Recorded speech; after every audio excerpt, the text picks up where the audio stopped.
Hello. Kikiriki. Kikiriki. Hello, hello. Hello. It has been quite a minute on this.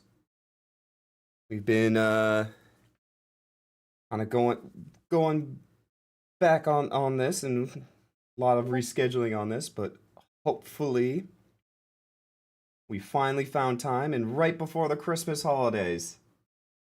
So we're trying to we're lot has happened since last time we've talked. And I guess today we're probably going to talk a lot about basically since I guess the summer, so everything that's happened between I guess fall and now. So I'll kind of get started with introductions. I'm Moondog. I'm been a part of KFP for a long time. I guess somebody else can go. I'm Salubrious Beats, your local Floridian KFP. Love hanging out with everyone. Good to see y'all.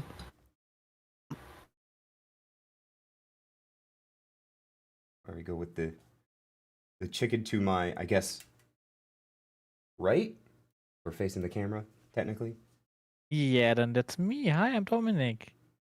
Yes, and then we got our friend at the end. Yeah. Hi, everyone. I'm Sada. And yeah, it's nice to be here again. It's been like five months, I think, since the last episode, and a lot happened.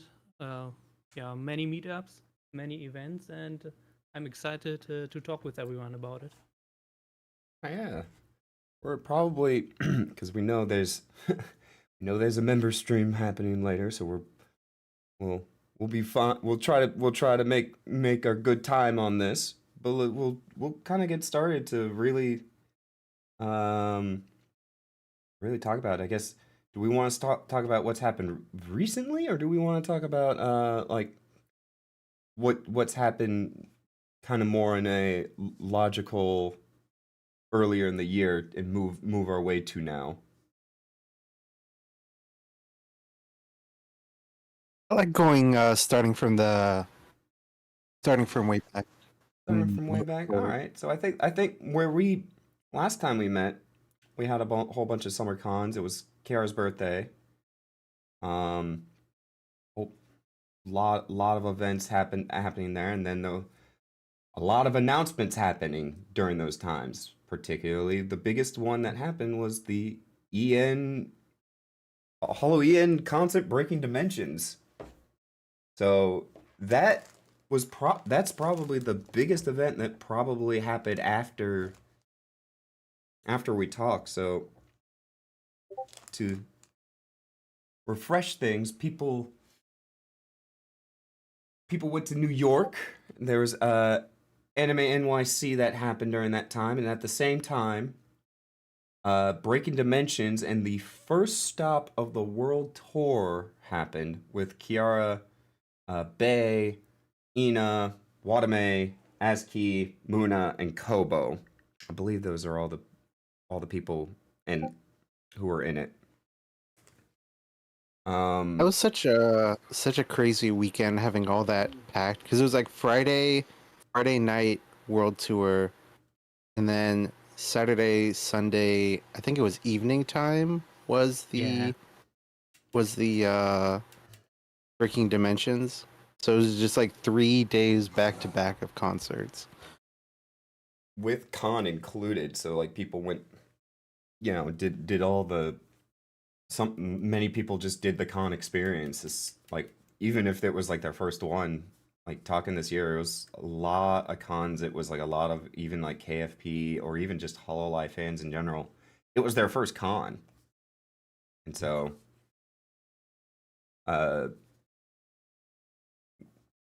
to speed things up, like Anime NYC is massive. It's probably the biggest anime convention on the East Coast. Mm-hmm. And just the amount of fans that were there was just it was very I don't know the right word for it. It was awestruck, I believe. Like it's just Yeah. it just like kind of it both brings a world in together of like you recognizable names and people of like finally we get to meet again. And it's just one of the Yeah, it was better parts of like actually like of these concerts. It'd be like, oh my god, you're that guy. so Yeah, funny especially checking into our hotel, and then I believe it was finding out that Bon and I think Dan and Dom were like in the floor, like in the rooms just below us in the hotel, like on the floor. Yeah, yeah, it was right. Yeah. And this wasn't even planned. It was just like we all just made a hotel reservation almost a little last minute. And then we found out, yeah, Dom, Waban, Dan, and a lot of other KFP are in the same hotel.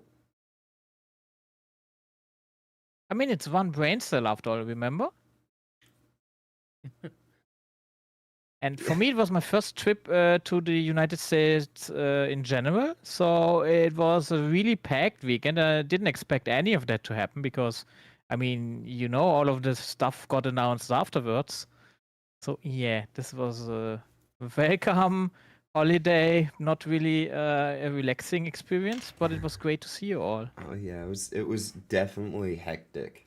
Like, and that's just also New York in general. Like I've been to New York a few times, but New York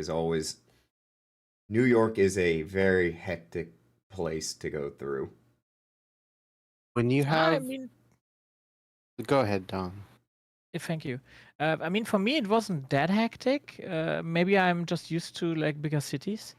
It was interesting though to see so many people in that small building, kinda, because for Dokumi, actually Dokumi has more like area at least to walk through. But there's so much to see and do. So when I'm helping out, I have like no time to look through everything. And this was the first con I could just like relax and stand in line with everybody and just enjoy the small parts, like the food and stuff. Whenever I'm kind of a country boy, a little bit, so whenever I end up like in the big cities, I'm like, oh, tall buildings, oh, public transit, whoa. It's all kind of something I don't usually get to see much. Subways, oh my gosh, Yeah, working public transport. What is this? crazy. I'm in the future. Well, Yeah, it doesn't look like the future, unless your future is cyberpunk. Just dystopian, like Escape from New York future. But yeah, whenever this like KFP grouping up, it's kind of fun because you get like, and like the fan base in general, because you get like stuff that's planned meetups, meetups that happen impromptu, and then coincidental stuff like the hotel, all kind of happening at once. Like, I still remember leaving New York. It's like messaging Dom and then finding out we're like getting at the airport at the same time. So just meeting up to Yeah. hang out at the airport. Oh, that's funny. Before we left. And then of course you get planned stuff like when our group went out bowling. It was kind of like planned like the day before or just the same day. So like not like planned well in advance, but like Eden Exile had suggested, hey, let's go bowling. And I was like, bowling sounds great to me. Who wants to go? And then after that was Sunday after day 2. That was Breaking after Dimensions, day was it? 2. That was funny Yeah. because we decided to go bowling because we just wanted to do something fun together because group activity bowling seems like a good idea and it was fun to do. And Okay. I Sorry, go ahead. was gonna say like I like bowling, like I've done it for a long while, but the funniest thing was the reactions after bowling. Where we got Kiara's just like, oh wow, you yeah. Lex is right. She thought it was like, oh my god, you played bowling because of me because I played GTA, right? And we're all like, what? No, we did it because it was fun. Just fun. And she was flabbergasted.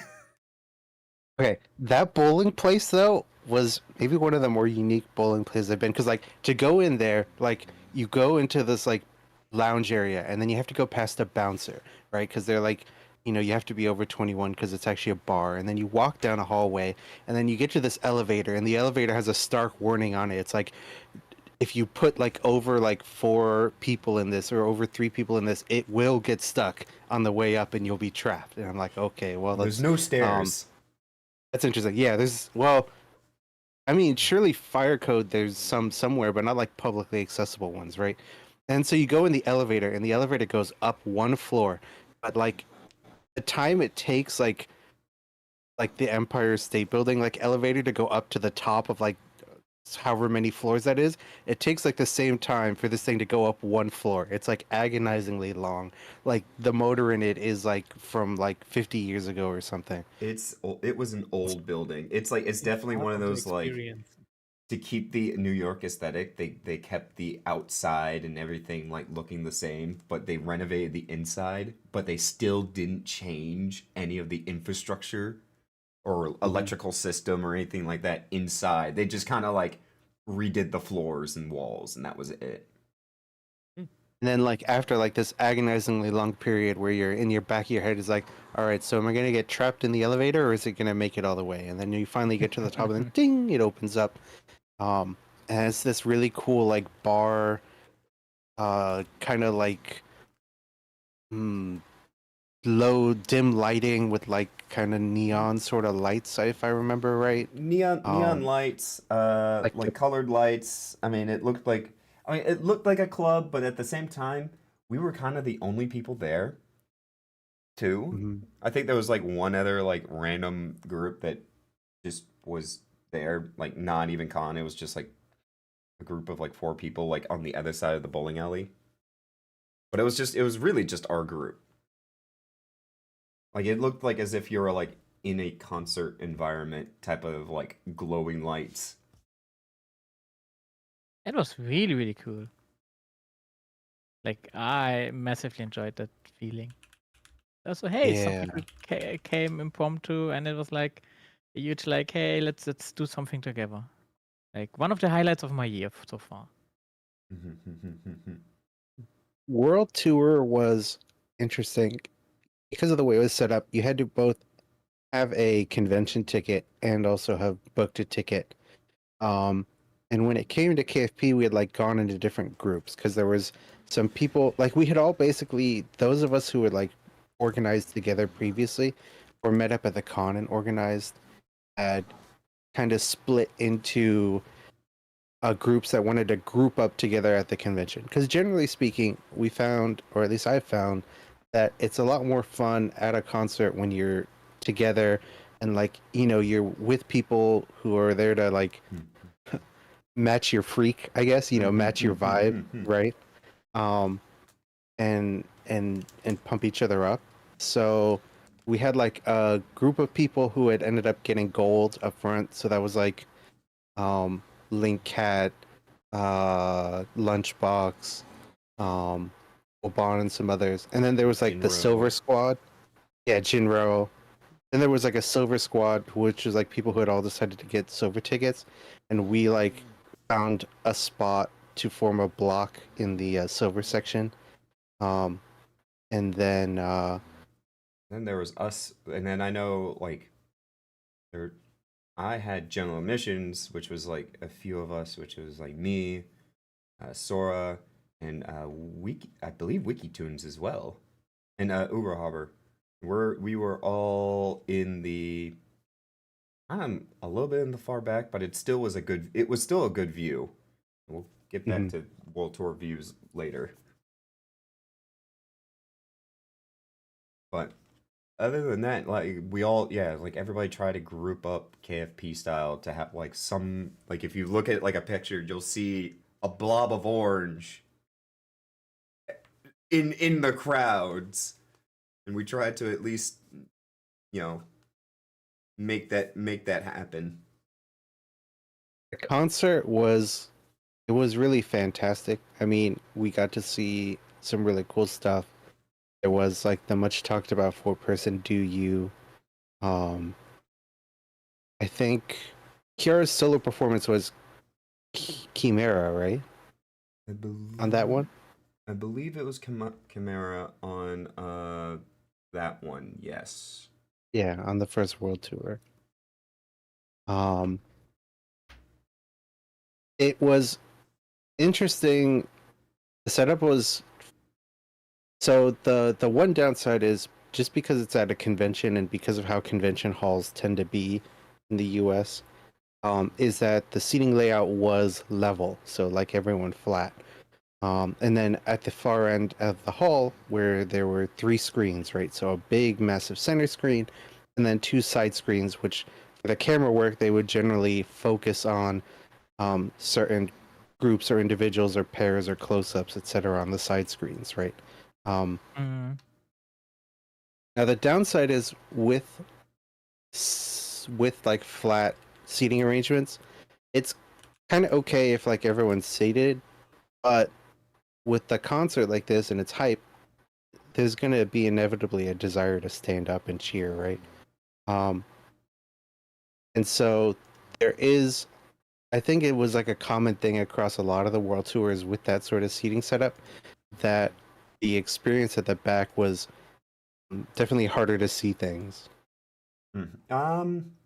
So I can give my experience from sitting in the back. I mean, it wasn't too bad, and I even say that because I was near. So it's like a huge like. Yeah, I'm trying to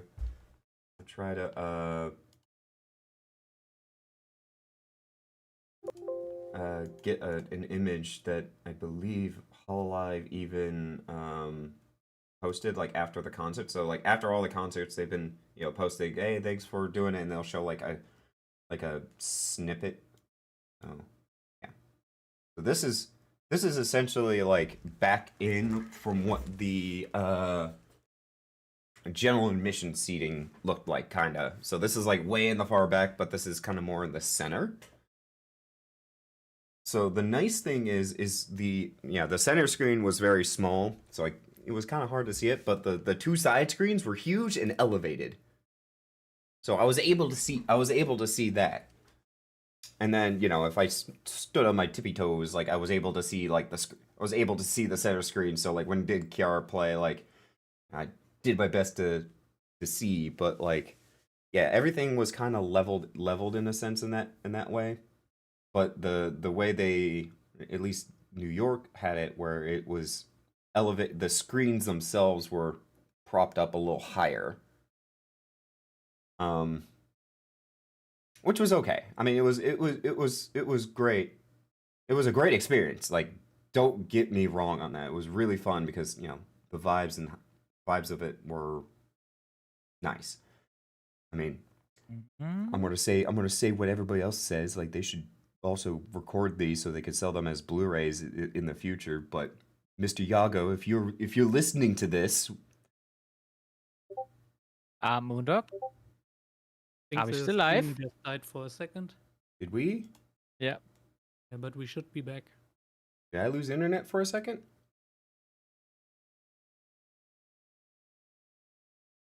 We're Did I back. lose internet? Don't worry, we're Seemingly. back. What was the last thing people heard? Oh no, I was yapping. Oh, it was literally just for 1 or 2 seconds, I think. Oh. I guess it was I am. See, I'm listening. I'm listening on the voice chat, and I'm listening on the YouTube. Okay. Professional streamer here, by the way. I mean, you are missing the Windows sound, so for the professional streamer. And we should actually have that activate Windows thingy. That's True. the real too wide. True. But it cut me off right when I was saying that they should probably release these as Blu-ray discs, Yeah, that would be like cool. as like a best Yes. of moments. I would love that. Because, and we'll probably get to more, because I mean, really, I can only speak for being in the general admission in New York and going to Atlanta last week. um, but like even all the other concerts, which I believe one is happening right now, I believe. But I think having a way for everybody to experience, even in the future, whether it's a Blu-ray, because it just seems like the way to do it, Yeah, or I wish stream, they or would just a do stream. Blu-rays for all the concerts, but some they just don't. I think the ID, what was it called, the cruise concerts Yeah, on the ship. Yeah. Vivid Yeah, ID. those were It like, Go ahead. yeah, they didn't stream it and no Blu-ray, I think. Nope. So the world tour very much mimics exactly how the Vivid ID cruise went. And then even to the point where it was like World Tour had its like last minute announcement, Vivid ID also had a last minute announcement. So it was like last minute announcement for Vivid ID is like we're coming to New York. And then World Tour, Everyone panic. yeah. So this was New York. New York was fun. Setlist was great. Like I think the best crowd pleaser. I think everybody, like every fan, loved the 4-person Do You. I haven't met Yeah. like after talking with a whole bunch of like fans. The 4-person Do You was like I think out of the world tour. People are saying that's been the highlight. It's a song that really fits too. Like, no matter what VTuber talent you cheer for, it's like a great song for such an occasion. Well, Yeah, what I definitely. love seeing is like just a remix type of thing where it's just like it makes it having a unique spin on existing songs, and the fact that it was Kiara's song, that just made it even more hype for us. Like we loved that. That was great for us KFB. We ate that so well. Yeah. Um, I mean, the last few months, KFP ate pretty well regarding concerts and hype moments and. Yeah, regarding everything, basically, it's just one hype moment after the other. I've been saying this year has been a very good year. I've quite enjoyed everything. Doing stuff with KFP, and then seeing all the little wins that that Kiara's had. It's been fantastic.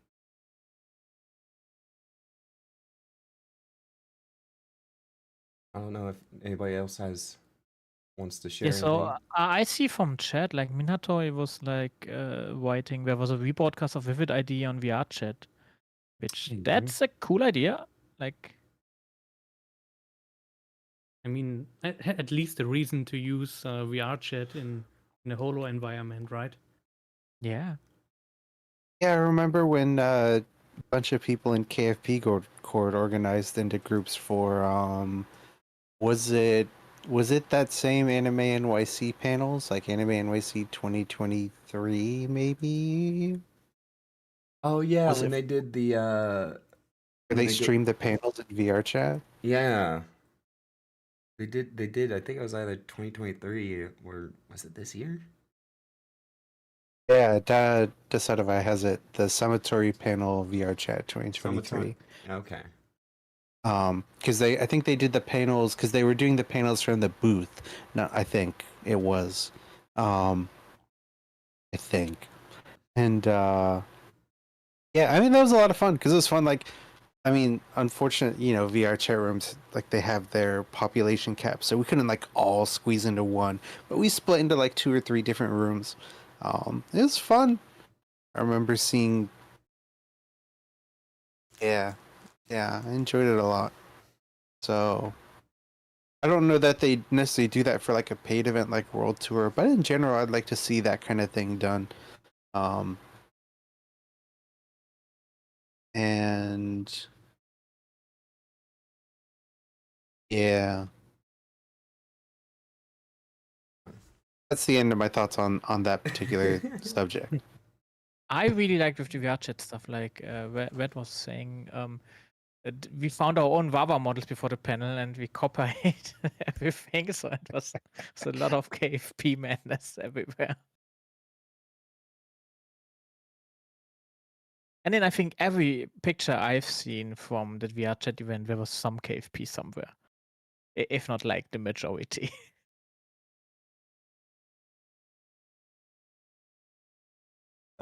Oh yeah, here the hint with the cover-owned metaverse where we could review concerts. Yeah, I mean, Fully. Yeah, Fully that could call it- existed.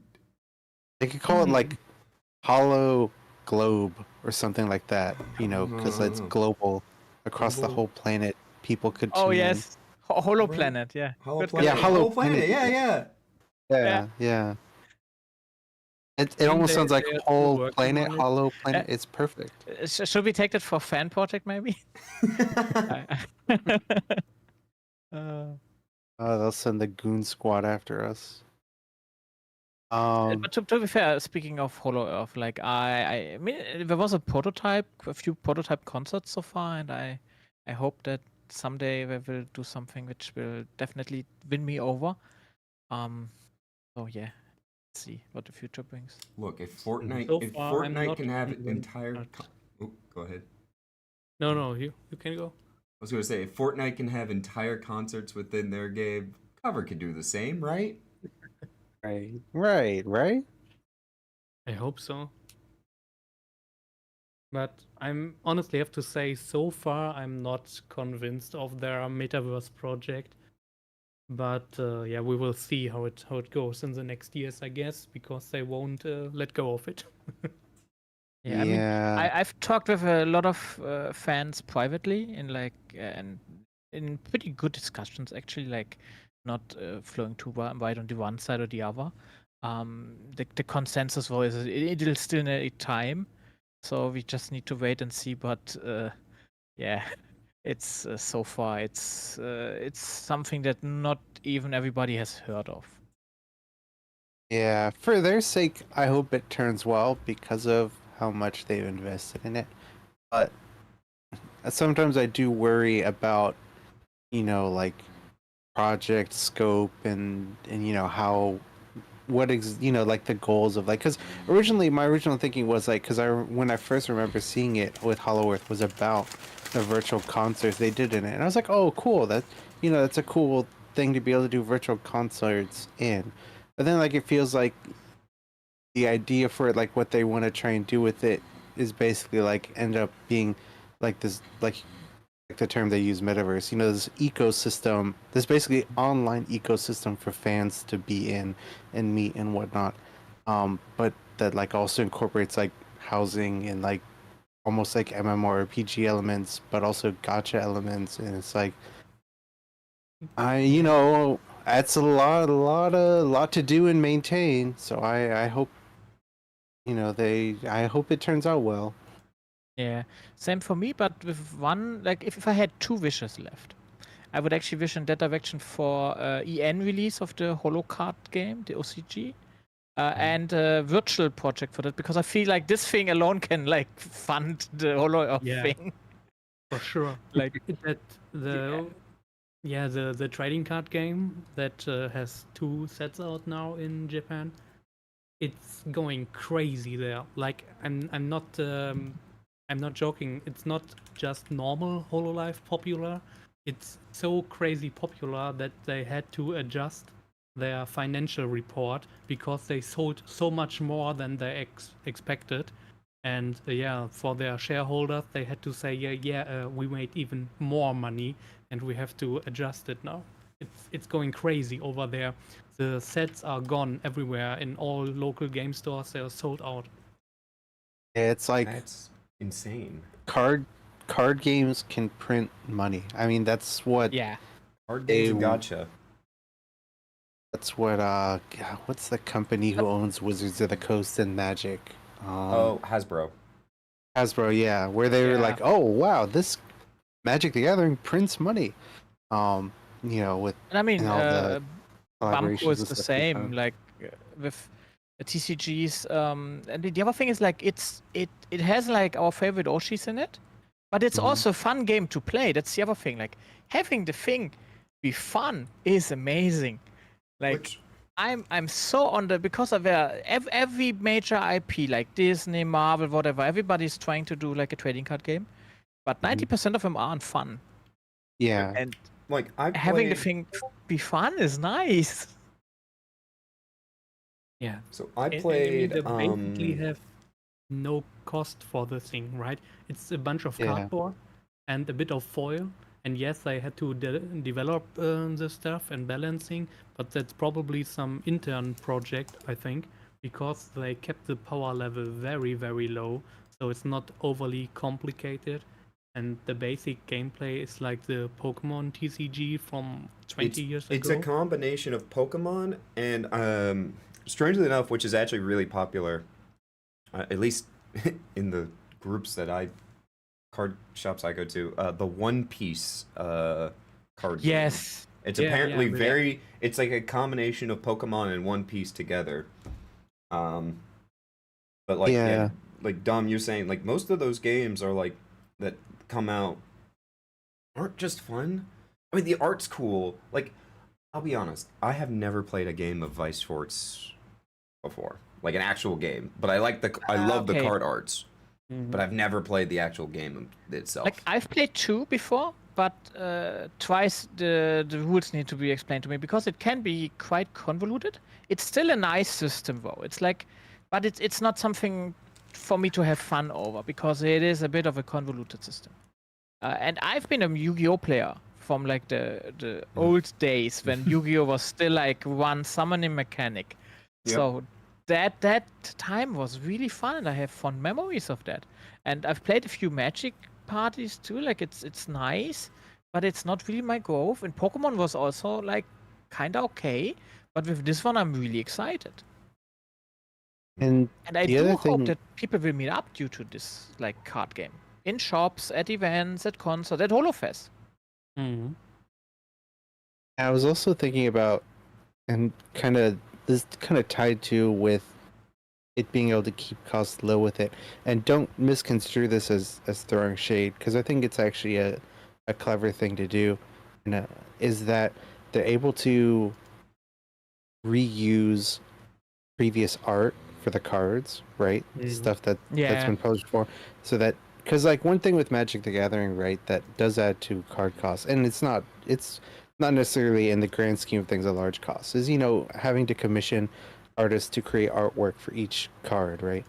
And so HoloLive has such a large catalog of official artworks that have been made throughout, this is like half a decade that it's been around, right? So they're able to tap into those 4 artworks, and then you have like with the popularity of it, you have this confluence of people who legitimately enjoy the game, people who are playing it for their Oshis, because or people who just want to collect their Oshis cards, and then like I find it kind of interesting this other thing they've been doing where I still don't know quite how I feel about it, but I do think it's interesting, if nothing else, the limited edition versions of cards that they release for birthdays, with like birthday merch. As a card I have collector, I'm like a mixed feeling about that. Yeah, I was gonna say I have mixed feelings. Yeah. As a card collector, I'm like, okay, that it's fine, it's whatever. But like as a person who actually plays TCG games, those cards can end up being like so busted or something like that that it could easily it could easily ruin the entire like meta of the game. So Yeah. I think what needs to happen is before like when the EN version comes out or something like that, I think rule sets need to be placed in terms of like what cards can be played. Like, sure, like I think back to like when I used to play competitive Pokemon TCG, and there used to be cards. There used to be cards just like that, right? Limited editions that when you go to like you go to a mall and they're showcasing Pokemon, and they give you a bonus Pikachu, right? But unfortunately, you can't use that bonus Pikachu in actual like competitive environments. Mm, Captain Meow also brings up a good point yeah. that these official or these cards, which correct me if I'm wrong, but a lot of times these are a unique card, right? It's not like an alt art of an existing card, but like an actual unique It's card. new, Yeah. it's new, right? and I it can, usually I has can like a tell you a Right. bit about it because I have most of them. um, so the birthday card that Meow spoke of, those are like that's an Oshi card, and you need one Oshi card per deck to play. That's basically your deck master, so to say, if you know the term from like some episodes of Yu-Gi-Oh. So that's a special card with extra effects in the game, and you only have one per deck. And there's some good and some bad stuff about the birthday cards in the full sets. So the good thing is currently they are not that strong. So basically no one uses Mhm. them in meta decks, and they all have the same effect.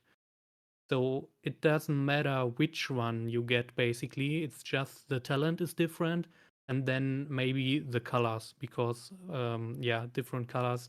We have the red Kiara here on screen right now, and the birthday Oshis have different colors for the different members. So if you have any of one color, then it would be enough, basically. So it's not having a big effect on the meta right now. It could be potentially, but so far it's not. The main issue is these cards are only available in the official shop. Like even if you buy Mm. a full set on GeekCheck, you don't get the card, and that's very frustrating. Yeah. I do like that there are no special effects. Like, I'm somebody who would love to like just get a collector's version and a different artwork of like a pre-existing card. I would also like, from the art quality wise, I know a few people who would love to see a card drawn by Kiawa or Ina or whatever. Yes. Even if like if you compare this to other cards, it still has the Yoshi effect, right? It's a nice artwork as long as mechanically it's like the same basically. I mean, And the power creep should be kept to a minimum because I've seen Yu-Gi-Oh, and it was fun in the in the beginning. Nowadays, yeah, it's like basically, Pokemon had the same thing, but like I said, Pokemon also has like cards, like you said, where it's like it's the same card, it's just different art. That would be a much better, like I would feel much like more relieved to see that than having the FOMO of like, oh god, that is a brand new unique card I can't get anywhere. Especially if you're like an actual yeah. like game player, right? Mm. Or like if there was Keeping like a things birthday art where it's like it's the Kiara Oshi card, right? But it's drawn by Kiara. I mean, Yeah, that obviously would I'll be get nice. it, but like keeping I feel. things. Oh, go Sorry, ahead. go ahead. No, go ahead. I was going to touch on something Dom said, which is about game balance. Is that keeping things balanced is going to be at the heart of what keeps the game healthy, the ecosystem healthy, and the game going. Because even like something that, well, people are going to have different opinions on Magic the Gathering balance, but like even in such a game, right, over the 20 plus years it's been around, it's crept over time, right? Like people like will joke about like a 2 mana 2/2 red card with effects. Wow, it's like um stuff is like over time, like the base level of power, even in such a game that's been around so long, has slowly kind of crept up bit by bit, right? So I'm hoping they do a good job in making sure they keep things well balanced, right? Because eventually it may come around that like in tournament play they do have to consider like banning some cards, right? They or actually did restricting them already. or whatever. Yeah, yeah. So wait, not straight out banning, but set one. We are Mhm. at set two now since yesterday, actually. Oh, And set one was unbalanced. So you Mhm. had like two top tier contenders that were the Promise deck consisting of Iris, Crony, and Mume with support cards, and you had the Kanata set, and those two basically won like together like 80% of the tournaments. Those two decks. And then you had the Kiara Polka set at number 3 that won like 5% maybe, and then the bunch of the rest. And while all of the decks are playable, those two were way too strong. And a few weeks ago, they got a slap on the wrist and had some of their key cards reduced from 4 to 1 per deck. Mm. And yeah, since then it got a lot better. And yesterday, set 2 released officially with more decks, more variety. And the first tournaments played out today, actually. The results are pouring in. And it looks like the meta changed. And more different decks are winning now. I mean, it's just the first day of set 2, but to me it shows that they are looking at the balance, they make adjustments, and yeah, I hope they keep an eye on that. And yeah, I'm looking forward to what they do in the future with it. And now I only want like an English card release that sometime should be and like soon. a virtual, like the thing to play virtually with our people. So the moment I have this, I will definitely try to get dunked on by some Japanese players who are like, way better than me. The Mario Kart effect, I will say. Yeah, Um, yeah. I mean, it will be we interesting. can hope for it. When they released the card game in Japan, they already said at release that English version is under production. So far, no news since then, I don't think you can but even I pre-order hope an English we version get yet. news during FES. Oh no, it's really not released yet, so no pre-order, nothing. But Oh. to be fair, like we are speaking holo scale here, they need more than like 10 printers to print stuff. I can So imagine the 11. moment they announce cards they need to have a few in stock. Yeah. I mean, but even if English takes some time, the game is not that complicated. Like, I mean, you said something about early Yu-Gi-Oh. It's basically at that power level. You don't have crazy combos. You don't interrupt your opponent. Like everyone plays their own turn, and it's not like modern Yu-Gi-Oh where you do like 10 minutes turn and then the other one does a 10-minute turn. So even if you don't know Japanese, the fan community of the OCG has all the translations and lists and everything.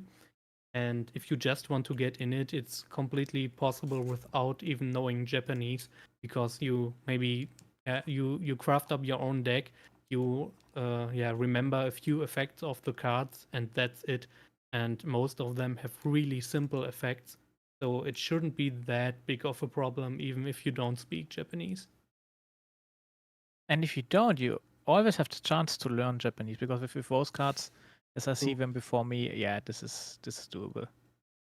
This is Yeah. not the Yu-Gi-Oh 50 lines of No, no. immense One- effect I mean, text. you can look at the cards right on screen, right? So we have the first bloom Wawa and the second bloom, and the card is basically just an attack name and damage, plus like one line or two lines of effect that basically are just saying you can do this, and then you can add more damage to the card or stuff like that. And you see that once or twice, look it up, and then you remember what the card does. So it's not super complicated. And it also makes it attractive for me, because I like to play simple games I like with friends.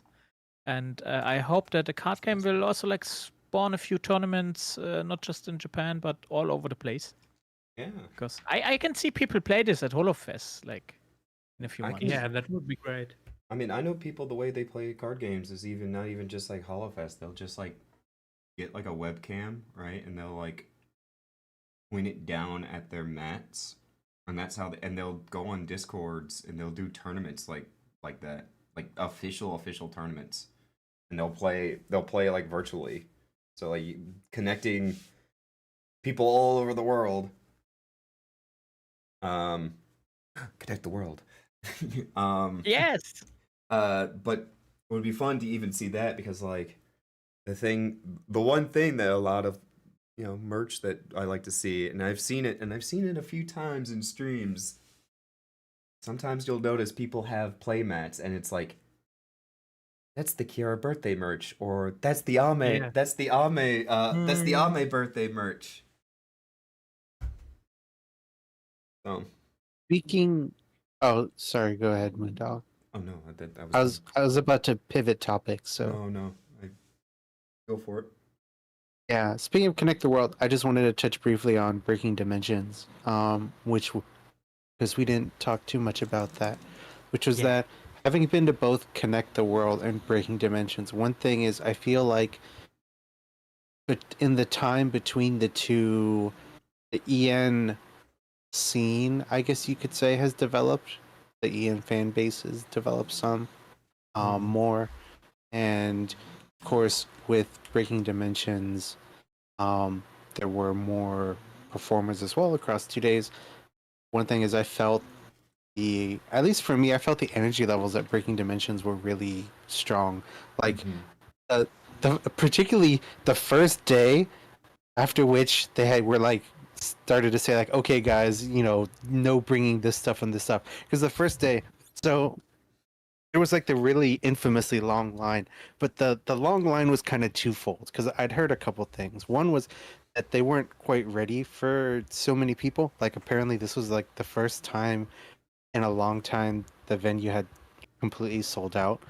And then two, the other thing was they had like they're like, I don't know, maybe like 4-6 or more checking like security checkpoints coming in where they were like scanning stuff, but it understandably slows stuff down when you've got like your security like trying to inspect a Dakimakura and like half a dozen plushies and banners and like suitcases and backpacks and stuff and flags, and I'm like, so it's not all the venue's fault in that case. Like there was like And it's the first day almost felt like a party because it was kind of wild because like in the venue, like because we were waiting for like an hour or so, like there was like an hour or so delay I think in the end. Yeah. And so like at that point people were like, so many people were just like out of their seats and like wandering around and chatting, and you had like flags being waved and put on display and until they started confiscating those at some point. And then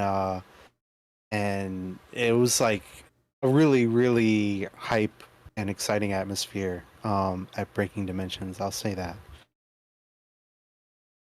And for me, I have to give major respect to the venue stuff. Like, I feel like they were expecting like a Broadway style. A few people are coming. Maybe in like maybe in like suits and stuff. I mean, we were basically in work suits. So just, and they kind of underestimated them the troop, but they were always kind, always nice. They kind of underestimated that we came from a convention and still had stuff. But I mean, that is something they fixed for the second day. They learned really fast, adjusted the stuff, and for me, I was really nervous because I mean, this is the first time I'm in the US. I have no idea, and this is like a big venue, not in a play sense, but in like this thing looked fancy. Really fancy. The venue was like, to give perspective to those who don't know, it was the King's Theater. And like this is the first time I've heard of the King's Theater, and then it's in Brooklyn, New York City, which is south of Manhattan. Which Manhattan is what you did it die again? Oh. Wait, this is not. Let me see. Oh. This is the right one. Let me see. So did you send an image of the? Yeah, this should be the image. So that for the- okay. This one gives a better. I like the second one that you sent. Yeah, yeah, it's The second one you sent has a. Yeah, open it. But it is like this, like gutted out what used to been this old, like theater, just out to Manhattan, which is a 40-minute train ride. Well, subway ride. It was a trek away from the convention center, which is another reason why people were all getting lined up, because like not only are we having all these like fan merch, but people are coming from the convention, which is even more merch. So whoa, massive. So this is a good image to see. So this is like dead center of what the venue is, and instead of like a live band, which a live band still would be really cool for a future concert cover if you're listening. If you pull it off like a fest thing in an EN concert, I think that would be awesome. I totally agree. Yeah, live bands are really special. But I'm a Hatsune Miku fan. Live bands are amazing. it used to been an old opera house.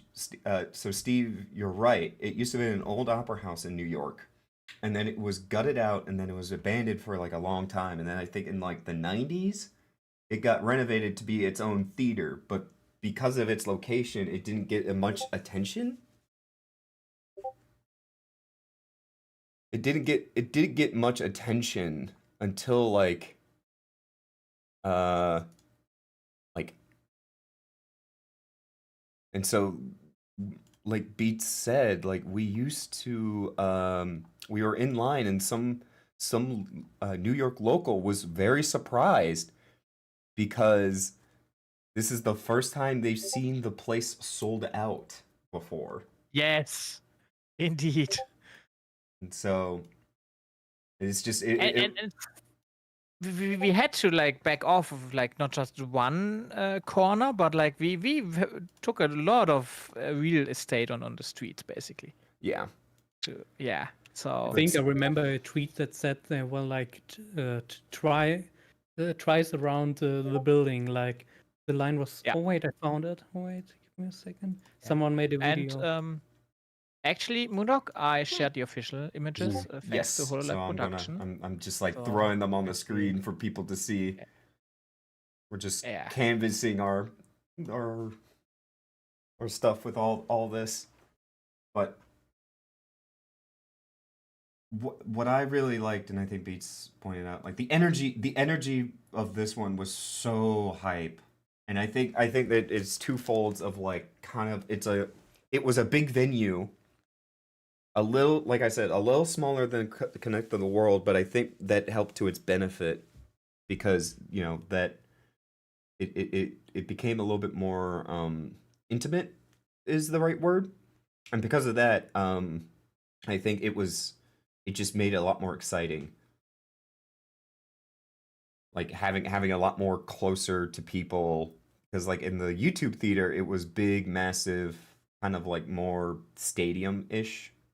Well, this was more like, yeah, nice and cozy is a good word for it. I would say so too. Nice and cozy, and also, I like that we were all connected from all the fandoms, but it was still enough like capacity for like, for instance, bathrooms and toilets and everything like that. Oh yeah, Like like nobody felt like, oh, this is a madness. We could never like do this. This was for the amount of people. It was okay, but we could also see whenever I saw somebody from the convention and asked if they would be at a concert, not everybody could get a ticket. So for next time, more space would be good. More space would be good. More opportunities would be good. I mean, there's obviously there's for every good thing I could say, I could also say something that here's how you can improve. but in still in terms of the quality of the show, I still think it was a better experience overall than Connect the World. And and the takeaway Yeah. is I have faith then in the future of it just getting better. Like what I noticed is they listened. Yes, they definitely did. Yes. So that's knowing that after going to Connect the World and then Breaking Dimensions, the critiques that many people had for Connect the World were addressed in Breaking Dimensions. Now, the other things have to probably do more on the business side of like, finding the right location, the right timing.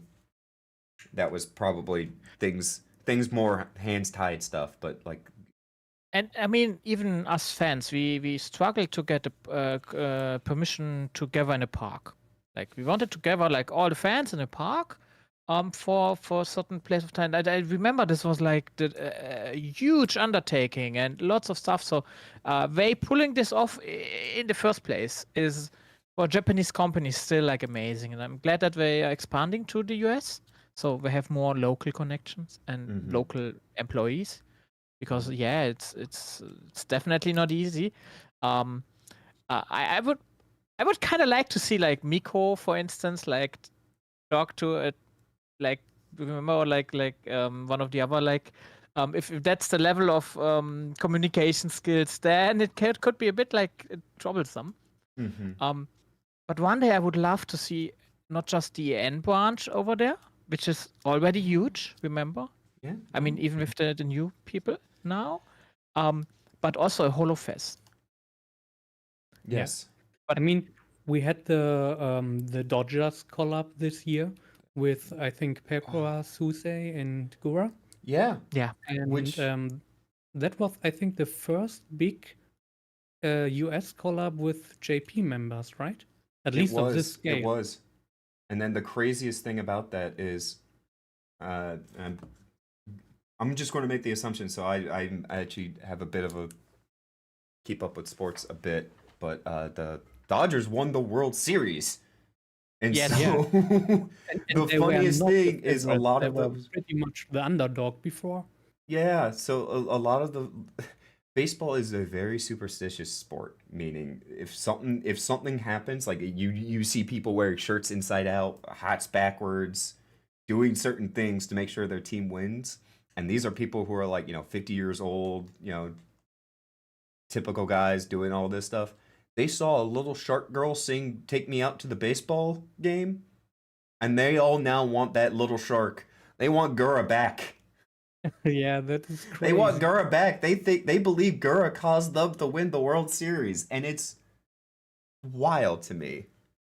And I mean, but remember, the support of the fans and all of that, and it does have a positive impact because some fans will stick around and Yeah, they sure. won't be the worst kind of. And the other thing is like Yago himself, like remember in Japan he was like throwing the ball, like he is also like a fan. Like they have a lot of motivation and like a good vibe around them. So this was a great collab. Mm-hmm. And let's see what happens next. I'm like, I feel like they can only surprise us. Call Alive, come back to Atlanta and help my team win. Yeah, I mean, it has been win after win for the whole of Cover this year. Sure, there were some hiccups here and there, but overall, it's only getting better year after year, and it's crazy. If you're up for Zadar, I want to hear a bit about, because I know several KFP went and they had a successful convention this year. Just recently announced their dates for next year with Vexpo or VExpo. Yes. Correct me which one because I got mixed up from however Kiara pronounced it. Oh no, it's easy. However Kiara pronounced it, this is now the official rate because like there's a KFP in the upper region. Obviously, like, we will change the name. I think the organizer said V Expo for VTuber Expo. So, yeah, that was just announced, like I think yesterday, right? Yesterday was, yes. for next year. in early September, and this year was the first time. It was in early August, I think, Yes. in Birmingham, and I went there with a bunch of people. It was really fun. It was the first time the convention, was held. It's basically brand new. It was, it was in Birmingham, so many people don't like the city. I think it's okay. We had a very great location. We could go from our hotel to the venue to food and stuff by foot in like 5 to 10 minutes. And the hall was a lot smaller than say Dokumi, but that was to be expected for the first time. They had a bunch of a bunch of indies and small corporate VTubers there, and meet and greets. They had concerts. They had Mint and Iron Mouse for concert. That was crazy, and everyone was so hype. And yeah, I'm very much looking forward to next year. They said they not doubled the venue, but it was basically a half hall this year, and next year they basically going with the full hall, more concerts. The organizers were very nice people. We talked with them afterwards because we stayed in the same hotel, and they were quite happy for all the support they got from the fans.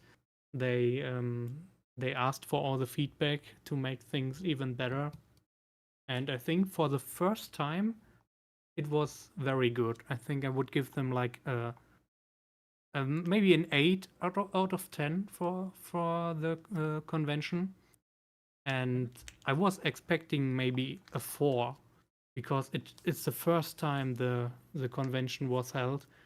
Everything was new, and nobody knew if it was gonna be okay or not. And yeah, it was a great enjoyment for everyone. And I've seen so many people afterwards that said, "Oh, I want to come next year definitely." And now with the dates announced for next year, I already see people booking hotels and waiting for the ticket sales. Awesome. Yeah, it's in Yeah, NEC. And I'm really like the National Exhibition Center. I'm really excited for that. I didn't have time to go this year, but next year I'm trying to volunteer and help out because this seems like a good place for VTubers. Oh, And yeah, I'm really excited. Sorry, but I have to interrupt really quick before I forget it. What Xaldera said, yeah, it's England, Birmingham. Quick Yeah. fun story. One unlucky girl booked flight tickets no. to Birmingham, but not in England. Are you saying but Birmingham, Alabama? I presume so, yes. Oh, no. no. I remember seeing that tweet. Oh no. So yeah, I it hope was we will really see her next year in the white Birmingham. It was Brie. Oh, it was Brie. Of course it was. It was Brie. Oh no. Ah. My feelings go to her. Well, Alabama also has its charms. Sounds like Yeah, I mean, Just not usually VTuber related. Yeah. but to be fair, next year will be interesting too, with business convention going on at the same time. So I can do the best of both worlds.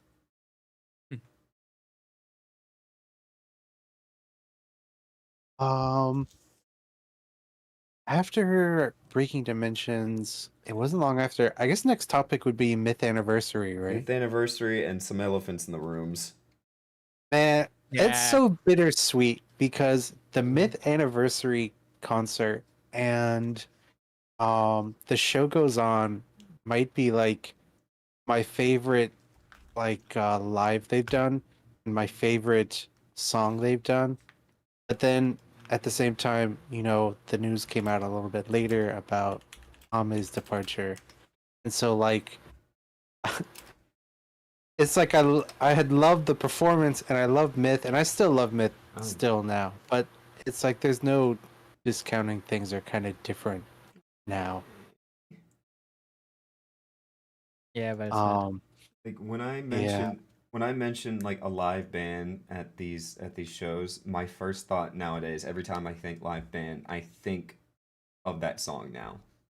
Because it's just it has that Broadway musical feel so perfect for a live performance. And I mean it stings to know about Ame, but it's like I still agree it is probably one of my favorite group songs so far. Just because of how upbeat it is. And it was a great event. Like, I still remember, even with us being virtually separated, it was one of the most hype events all year. And I really love from that concert. I really love because I think that swapping songs, like performing each other's songs, is a really I like it in general, right? Because like you see your Oshi perform and you see them perform someone else's song, and if it's like also someone else you really love, then it takes on even more meaning to you. And so like hearing Kiara's chicken taco chikutaku, right, was such a sweet performance. I love that one. And then I love all the different like performances as well. Like God, Kiara and Kelly's performance together was like so good for me. I really loved seeing them do Reflect.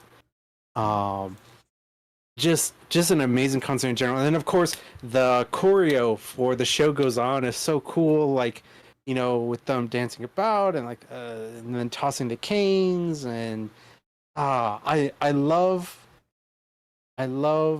The Show Goes On concert so much. It's I think Omegati pointed out well too. Like I agree. I just love how the mix up of like songs and people, like you saw that in the world tour. You sometimes see it in like some of the usually it's like the I think they're planning on doing something similar with the creator part in the upcoming fest. But just like when you see other members like go all out performance with another member's song, there's a connection. There's a stronger connection for that sometimes, and it's just like you get a lot more hype for a lot more reasons when you see it. Yeah, definitely. I mean, we saw it with the end of year medley where Yeah. they always swap outfits and songs, and everyone is so hyped for all of the performances. For the exact reasons you already said, like you want to see your Oshi, you want to hear your favorite song, and then combine it together and some mix up here and there. That's just a very nice experience.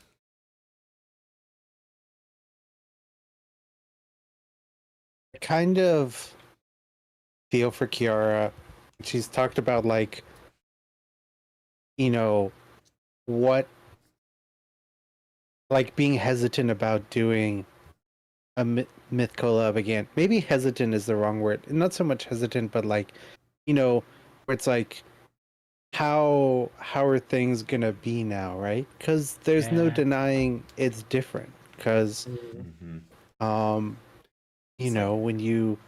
when you lose a member who's gone on to do other things, gone in a different direction in in their life, now it's a smaller group. It's like, there's a lot of mysteries in the air, right? Like we don't really know, like for their previous songs, are they like, would you adapt the choreo? Would you have one of them pick up like the lyrics, like split the lyrics and the songs, um, Like, for how do you- doing stuff together? I I hope that they're able to find a good path forward for them, for Myth, because Myth, for me, Myth Forever 5 and also Myth will always be my favorite. Like, I really first got into, like, I watched Hololive before EN, but I was mostly like a casual, just tune in occasional clips.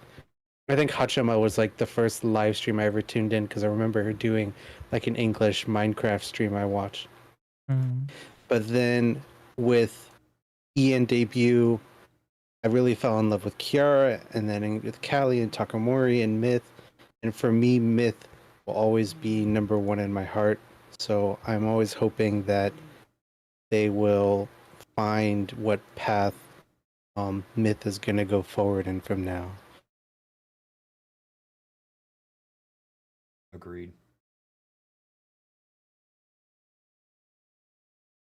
Yeah, it really feels like a bit different, but also it's Myth Forever 5 or Myth 5 Ever. Or it's like I'm not sure which one I like most, but it is like they are a part of this whole journey, and with how the English branch is like going, it's amazing. So I'm just looking forward what happens, and it's like I do hope that the fandom is also trying to do the best they can and like appreciate all the time they have with their Oshi, because it's not unlimited. Yeah, that was part of what I was thinking because I was like thinking back to Breaking Dimensions, and it's kind of a bit special now because you had, I mean, we didn't know at the time, but it was full Myth, full Promise, full Advent, right? And you never know when someone's gonna depart, right? So it's like, gotta make the most of the time we have while we have it. Yeah. I've enjoyed thoroughly the entire time. And And I mean, that's also why we are now here together to reminisce about the last few months and also like just enjoy what we have and look forward what got announced and just like try to have a good Christmas spirit. I was gonna say, unless one of you had something more to contribute, I had another topic I wanted to pivot to. go for it. Go for it. I was gonna say, it feels like this year has been a really great year for Kiara. Not only like World Tour has been great, like it's it's not a solo live, but having such a being able to be on stage so much, and across so many places, um, has been like a really cool thing to see for her. We've had like several different live appearances and concerts. Her Fever Night outfit, I think, might be her most popular outfit yet. It's certainly attracted a lot of fan art.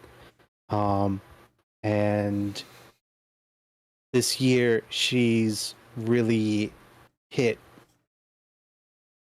her stride in producing more 3D content, which I've always felt that 3D content was one of her stronger points or her stronger draws or strengths because of how it lets her show off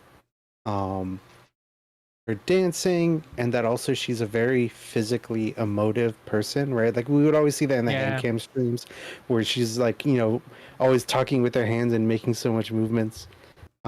So in 3D, like she's always like showing off so much energy and so emotive, and I've really loved being able that she's been able to do so much more in 3D, both in just like in shorts and videos, but also in collabs like with Kosegu, in unique streams like the the Miku boxing stream showing off the 3D Yeah, Fever Night That outfit. was definitely that one was definitely a favorite one. Yeah.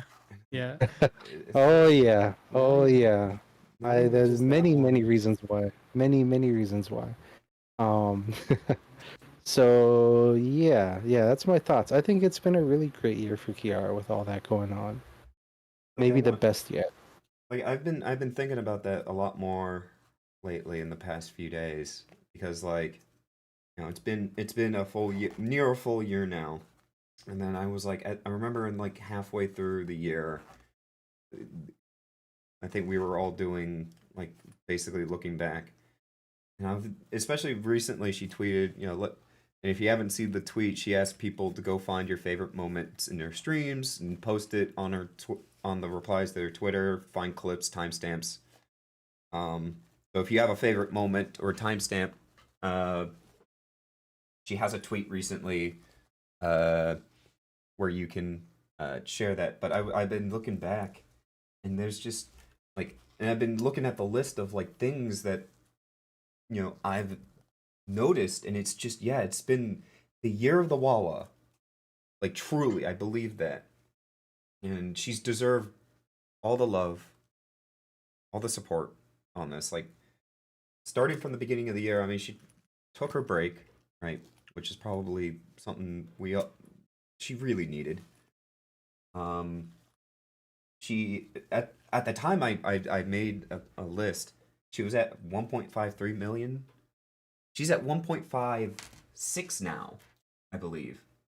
Yeah, 1.56 million subscribers. So it's grown. She's grown since then.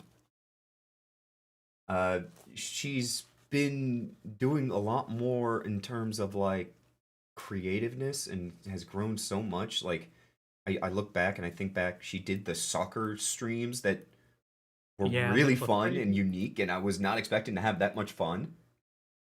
Yeah. The I shorts. actually chose the soccer stream, the first one, as my moment of the year because it Mhm. was so different. Like I would never have expected a soccer arc to see here, and she had so much emotion during the streams. Like I chose one of the animated clips for it where she's throwing the chicken around. Yeah, the animated one. Um, That's such a good for a That long was Yeah. time. great. and it brought a whole bunch of new people into the fandom, like all people who are like sport fans came around and looked into it, and yeah, it was just a great moment, and it showed like she had a lot of joy trying out new stuff, having fun with everyone, and in the end it even worked out. Yeah, and I'm also glad that she was brave enough to try out new stuff because when you are so big and stuff like that, actually can like make a lot of brainworms, and like being brave and just trying things out, and like being brave enough to shoulder all the criticism or whatever may come your way and get away more successful is a great thing in my opinion. It's also like a lesson for us all to sometimes just be brave and try stuff out in our lives. So like my list that I had like back in June, I feel has doubled or tripled in size. Like it's grown more than double its size of like the amount of Yeah. like what I would say wins, and then like hope maybe like we can like celebrate that because like you know you know we all love seeing when the celebrations and the wins and the happiness that it provides, because it just brings all of us together, and it makes it just it's a good feeling. And then like I said, like Beast mentioned, like the 80s outfit, the Fever Night outfit is probably brought so much art so that which also brought probably a lot new people, but not Yeah. even just that It did art. bring, yeah. She's I mean, had it's still going on, right? I mean, you it's still going see on. it. Yeah. And because of that, like she had at the time, it was only one. We only thought it was one new song that year. She's had two this year, both major hits that people love. Yeah. Mirage has been such a big hit. Plus, and even then, and I want to shout out to Sivan on this, but with all these 3D models, like, yeah, like people were mentioning earlier, like Miss VTuber as like the fashionista of the year. Like, she deserves that. Like, she's like all the outfits and like the 3D stuff has been incredible. Like Mirage is such a good song. And she's had the world tour, the Ian concert, which has been like a huge benefit to really showcase her like major skills as a dancer and just being like emotive. Other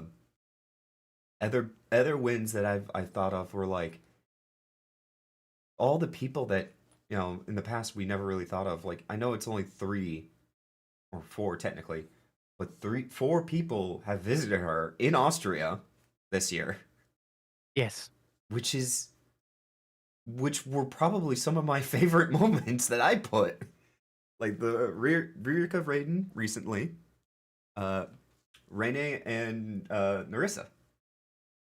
Yeah, It was it's just always nice to see because it's not like an easy way for them to meet, right? no, it's not. And then even more as well, like she had her 3D like live concert as well. Like, I wish we had like all day to talk about all the things that's happened, because there's so much, and it's so incredible to see. Like, and everybody has like their favorite moments and favorite things, or their one thing they latch onto, saying this is the best thing that I love to see. And I mean, I I'm had a kind of lot- curious. I had a lot of trouble. I had a lot of trouble thinking about it. There were If just you so have many tr- moments to choose from. Yeah, so what does actually Chat think? That's the thing I'm kind Exactly. of. That's kind of what I was leading to. Like, this is what is everybody's, like, since we are all thinking about it. Like, if you have a favorite moment, let us know. Yeah, so write it in the chat and also in the pinned comment, reply to that definitely not Takanashi Kiara tweet, which she will definitely use in some way.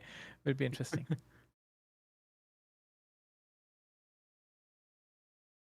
Oh yeah, the Korone Kiara arc early in the year. That's Oh, something. that did that happen in this year? And was it this year or end of I last don't year? remember if it was this year or not, because it was all a blur kind of for me. Right? That's what I ended up happening, where it was like people was like, yeah, this was my favorite, and I was like, oh my god, that was this year. Like, when somebody mentioned Pavanashi happening this year, I'm like, oh my god, you're right. Yeah, this was this year. It's like 3 years of KFP events are like slammed into this, and Yeah, it even feels if meeting you so guys much all. happened this year that it feels like multiple years of events and stories. Yeah, which is great for me. Like, I needed this year of TT and like hard throwing and a lot of hugs. Right. And Like oh yeah, Ian Rico. That was also Ian something that Rico happened this year. was this year. Her becoming a homeowner, yeah, that was a big moment as well. Yep. There's, I think, like, it. That's where I noticed the real, like, it just felt. It I felt remember like a relief. her survival video, not in her garden, of course. That was crazy. And like Bad Ghost Rider says in chat, the favorite moment when all fanboys bases joined in on chanting KFP at the New York concert was amazing, and yeah, it really was like that. That's a funny story, because every time we were walking as a group, everybody would see us as KFP and would always chant KFP, KFP, KFP. I still remember walking at Madison Square Garden. A few people were like, "Okay, this and stuff," and I was going slowly and talked with the anime goers, and they actually, due to the Happy project, and that was a big thing. The fan-made Happy project was amazing because we felt like one unit, and KFP was very proud to wear it, and it was nice because we kind of tried to help others too, and it's like everybody was, oh, those are the nice guys. It's like, yeah. As people are going through and thinking of their favorite moments, I just want to mention, because you mentioned the Happy, a lot of people recently have been getting their birthday merch as well. So now a lot of people are also getting the Kiara Happy. So it's going to be really fun. True. It's going to be really fun, like in the next coming up like events and all that, to see the Kiara, like the official one as well. And plus, we're see if this picks up on the mic, because this is my little buddy at my desk. The rubber ducky. Oh, it doesn't pick up. Oh. Yeah, it doesn't. Yeah. I can't imagine. Misfit and Soppy mentioned exactly right. So maybe this could also be a lead into Awa as well. We all got our happies the day of the World Tour in Atlanta. Oh. Oh, you did hear it! Oh, that's cool! Yay. But I guess we can lead into Atlanta right now, I guess.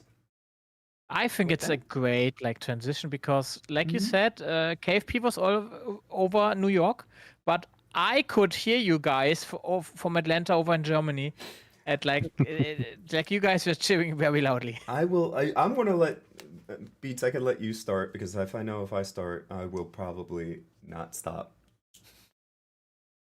Atlanta was interesting, and a lot of fun.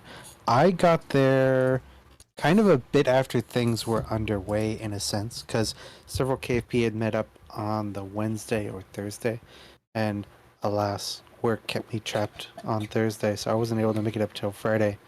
That was a very long night because the standee that I brought, I hand cut out, so it was basically like that night before Atlanta, because I drove up to Atlanta. And the night before Atlanta, I was like, had the put down the poster board and like had the poster printed out and like adhered it on and was cutting out. And I was like, oh my god, this takes so long. This takes so long. So I was working on that until like 2 a.m. Because originally I'd meant to leave at like 11 at night because it's a 7+ hour drive to Atlanta plus stops. And I wanted to drive up partly because I was like, it'll be easier for me to bring stuff up. I'll have my car there. It's not too far. Plus the standee is is big.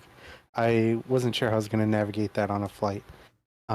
So I ended up driving up overnight and basically like I was staying with Moondog and who graciously hosted us, and Sapi was also with us.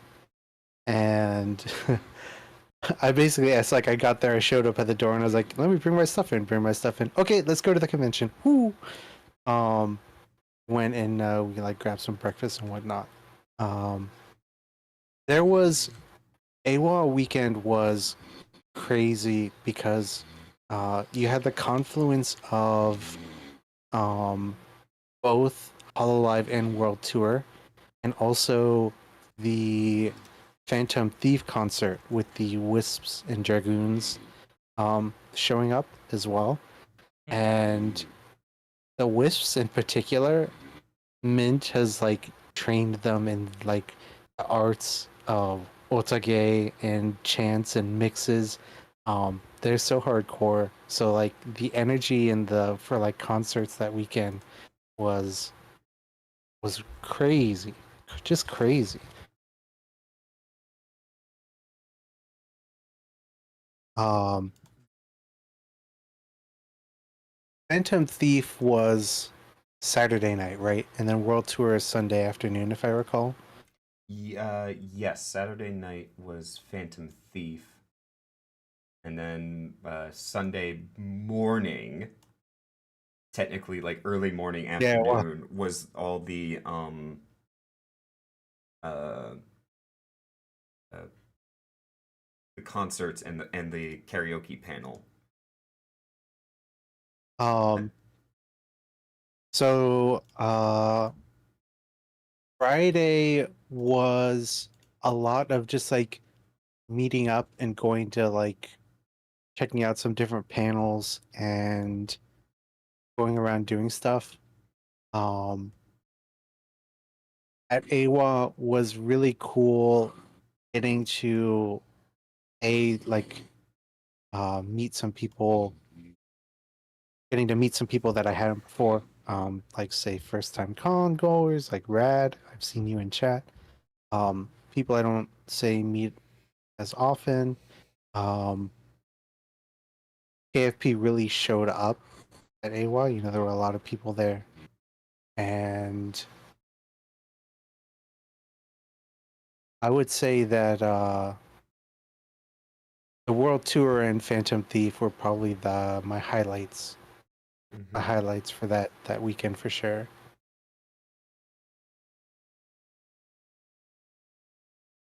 So I guess yeah, like it was so much fun because like I said, this is all happening basically in my backyard. Like it's surreal to me to know that I can have this happen in my area, because this has been like something I've been like, you know, like every time I've went to AWA before, I've been going since, you know, mid like late 2000s. It's been the con I've been going to forever. And it's like, you know, I've never really been like, I go for like one day and that's it. And it's because of KFP, I've been a lot more involved or like excited to go to these now. And so it was just such a fun experience just to hang out with friends, just to like experience all these new things. It's like it's such a highlight because yeah, I got to meet people who like again never met before, like mentioned Red, I think a guy of Amiibo came, some few other folks coming in, like traveling for their first con ever. And I'm I just like having gone to the concerts before, I wanted people to have the same experience of fun that I did for the first time. And so it's like, you know, I'm just trying to like making sure like I was just trying to make sure that everybody was just, you know, knowing where to go, you know, like directing people, being like, where do we go, what food's good, and be like, okay, here are my recommendations, here's this, here's that. And then only to realize like you know, the one thing I would say is like there was just not enough time. And Yeah. you know, a lot of the events were happening midweek, so during work hours. And so we were early in the week. What we did is it was really our only window of opportunity on that Thursday, is we went to a Christmas market. So in Atlanta there's a few Christmas markets, because I think Atlanta has a sister city with Stuttgart, I believe. And so there's a German club that brings all the Christmas market experiences here to Atlanta. I will say it's probably, and I've always probably thought it's like it probably has no it's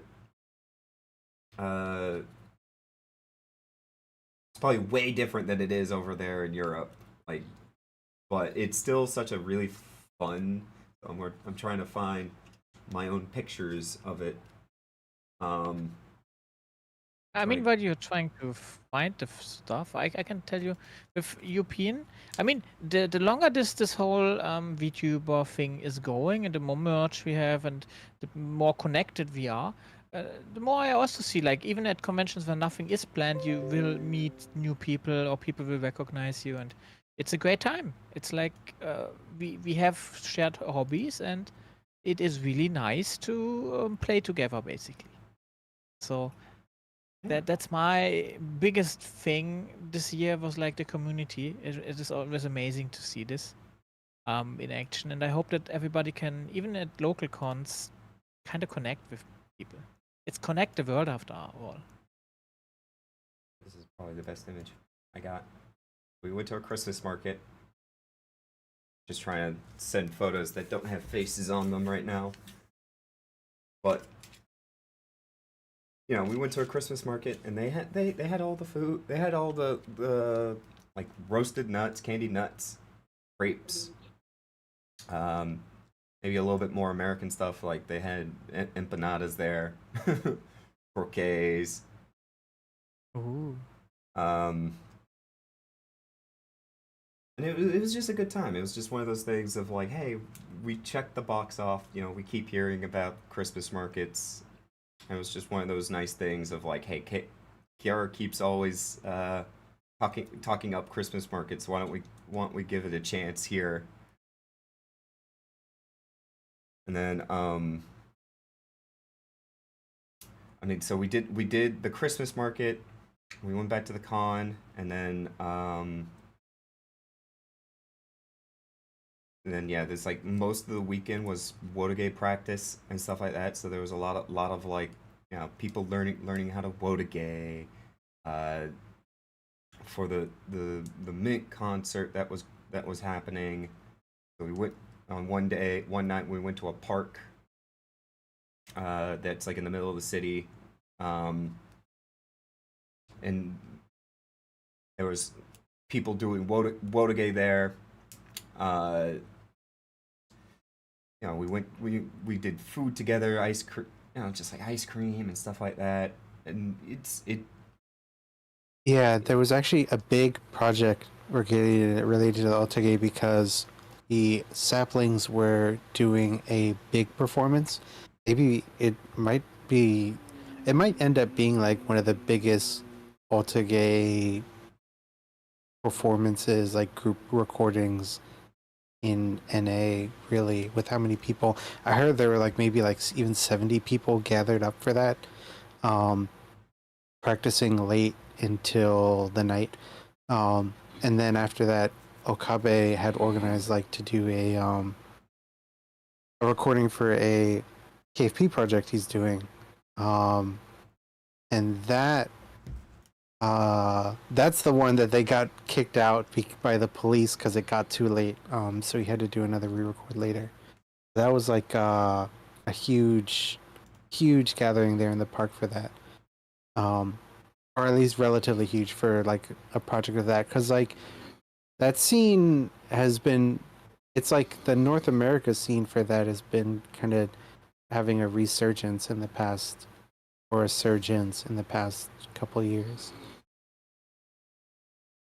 And I'm really glad about that. Because, I mean, that's the thing, not everybody understands, and I had to learn too. The US is so vast, it's not like in Europe. In Europe, I can be in a different country in the time it takes you to leave like half of your state. Mm-hmm. So, you guys meeting up is really important for me. like, so The other thing. Oh, go ahead, no, Moondog. go ahead. I was just kind of going throughout the days for it.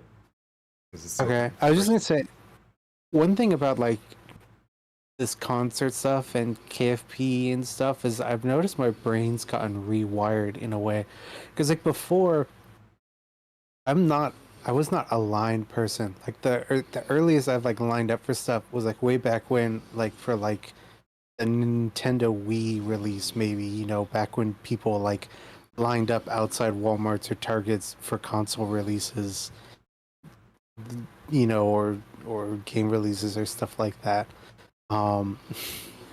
And so, but like now it was like for like Phantom Thief, there's like a couple things in my mind like that, like when I think about it, I think I would not have thought this way before, but for now it's like when the Phantom Thief concert's at 8 and VIP enters at 7, and Linkhead's like, sorry guys, I gotta go at 3, like 4 hours before they enter the lineup. And I'm like, okay, yeah, makes sense, of course. And then like for the EA World Tour concert, we were gold, but we wanted to be up front. So it's like, okay, concerts at 1:30, and we're like, okay, yeah, we'll get there at around 8 o'clock, right? It's like 5.5 hours before the actual concerts start. And then like Pong was messaging me, and he's like, yo, for Cali's solo live, you're gonna join me lining up like 12 hours before, right? I'm like, yeah, of course, let's do it, man. So it's like, part of me is like, I don't know that I would have kind of been so accepting of this kind of thing in the past, but now for me, it's like, oh yeah, lining up early so we can get up front. And then, like for me, lining up, it's like I don't even think of it as like a chore or a difficulty or a hardship in any way, because like every time I'm in line, it's always with like friends or groups, and we're chatting and watching videos and practicing stuff and just hanging out. So it's just like it's like in my mind, it's like the line party, like the pre-party for the event. Yeah. Like I think back, and it's just like we're just hanging out, having a good time, partying type of stuff. So like moving on to that Sunday morning, we get there, relatively early. I mean, like I don't live too far away from the convention center, so it was just like, all right, we'll just go get breakfast and just head our way out over. Some people are kind of pre-lining up already because the con's a 24-hour con, so like it lasts, like when it lasts through Thursday through Sunday, there's no stop. So some people were there the entire time, but we were still kind of in the front, and because like so we kind of camp out there. This is, and what we did was, because we got the hint, and I believe it was the Path of Exile stream, Kiara asks, are anybody at the going to Awa? Many of us were like, yes, yes, yes. And it's just like, okay. She gives us the hint of, be sure to watch the Mirage chant. Like, chant guide. And everybody's just like, oh, okay. Hint, hint. Hint, hint, wink, wink, nudge, nudge. So in the line, we were trying to find all weekend, trying to find time to actually kind of practice it. So we just figured the line is where a lot of our little like KFP events happen, because there was so much that happened over the weekend that we couldn't really fit in everything that we wanted to do. Mm-hmm. So we did the chant practice, which I hope we did. I hope we did everything right. But hopefully we can get more. It's pretty relatively easy to do. And then we try doing our best in the line to do the water ring tournament, which very much a last minute thing. But to catch people up, Kiara did a member stream that kind of became a little bit more public news, that she got herself like one of those like classic like handheld water ring games that you press and it blows air inside to like to push rings onto like a little peg in the water. And so a few of us at last minute found them in stores nearby, and we brought them. And we didn't have like official tournament. It really just ended up like, here, play this, right? See how well you do. And we just kind of see if anybody could like really, really perfect it. There wasn't really a bracket, but next time, whatever next event happens, we need to get the rule sets going. And but the line itself was like, it was fun because like, yeah, it's just KFP hanging out, and there's nothing better than that, because like it just really just felt like all of us having a good time as friends together, just messing around, just having fun. And then it's yeah, like it was just it was a blast. And we're all there like for the sole reason just to for supporting Kiara. And it's when the event happened, like during the concert, you know it's just all of us like kind of like same brain cell in sync, trying our best to like cheer during the concert itself. Was just so much fun.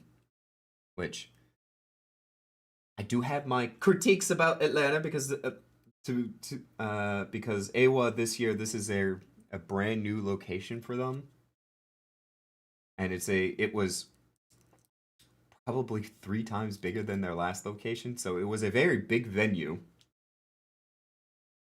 But because of that, the concert itself was just like New York, flat. So the people, from what I've heard, I've talked to people, the people in the back had a much harder time to see the panel because they were farther away. And the difference between New York and this one is that the screens weren't as higher up.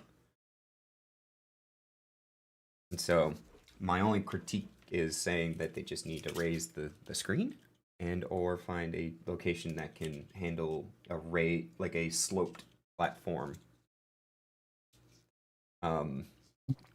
Yeah, I saw pictures from the most recent World Tour event. It looked like their venue was kind of interesting in that it had a balcony and like tiered seatings and a single screen. Oh. Almost looked like a movie theater kind of setup almost. Which, to That be one honest, seemed isn't interesting. bad. Like, That movie sounds theaters are ideal. surprisingly good, yeah. Yeah, it sounds ideal. But like during it, and I know I was few of us were called out during it, but like yeah, like even in the front row, it was hard to see for some people, even in like the third or second row. And so like I had to like I talked with the a little before the concert, like after the Narissa and Herb panel, you know, small lady that was behind us just couldn't see. So like during the panel, we all had to like I tried my best to shift over, and just so they could see. And by the middle of it, I talked with the guy next to us, and he tells me, he's like, okay, I'm going to switch with them. And I'm like, okay, let me know. And I was trying to make sure that what I like to see is like we're all just trying to make everybody's experience enjoyable. So we all tried our best to make sure everybody next to us was having a good time. I keep seeing the solution is giant idols. That is probably the best solution. Just make the screen bigger and make the idols huge. And to be fair, I kind of. Sorry? Yeah, Go ahead, please go on. Dom. Oh, thank you. I actually, Giant Idols, I saw this for one moment during the Game Awards. And I felt like, okay, yeah. Yeah, I was right all the time. Like, giant idols are the solution. Yeah. But most things personally- you talked about. Oh, sorry, yeah, please go on. Yeah, I was just gonna make a quick comment. I personally liked in King's Theater the vertical panels, vertical screens to the side of the horizontal ones. I kind of like these, to be honest. I wanted to basically say the same because the small screens, I saw it when I was last at the Hatsune Miku convention.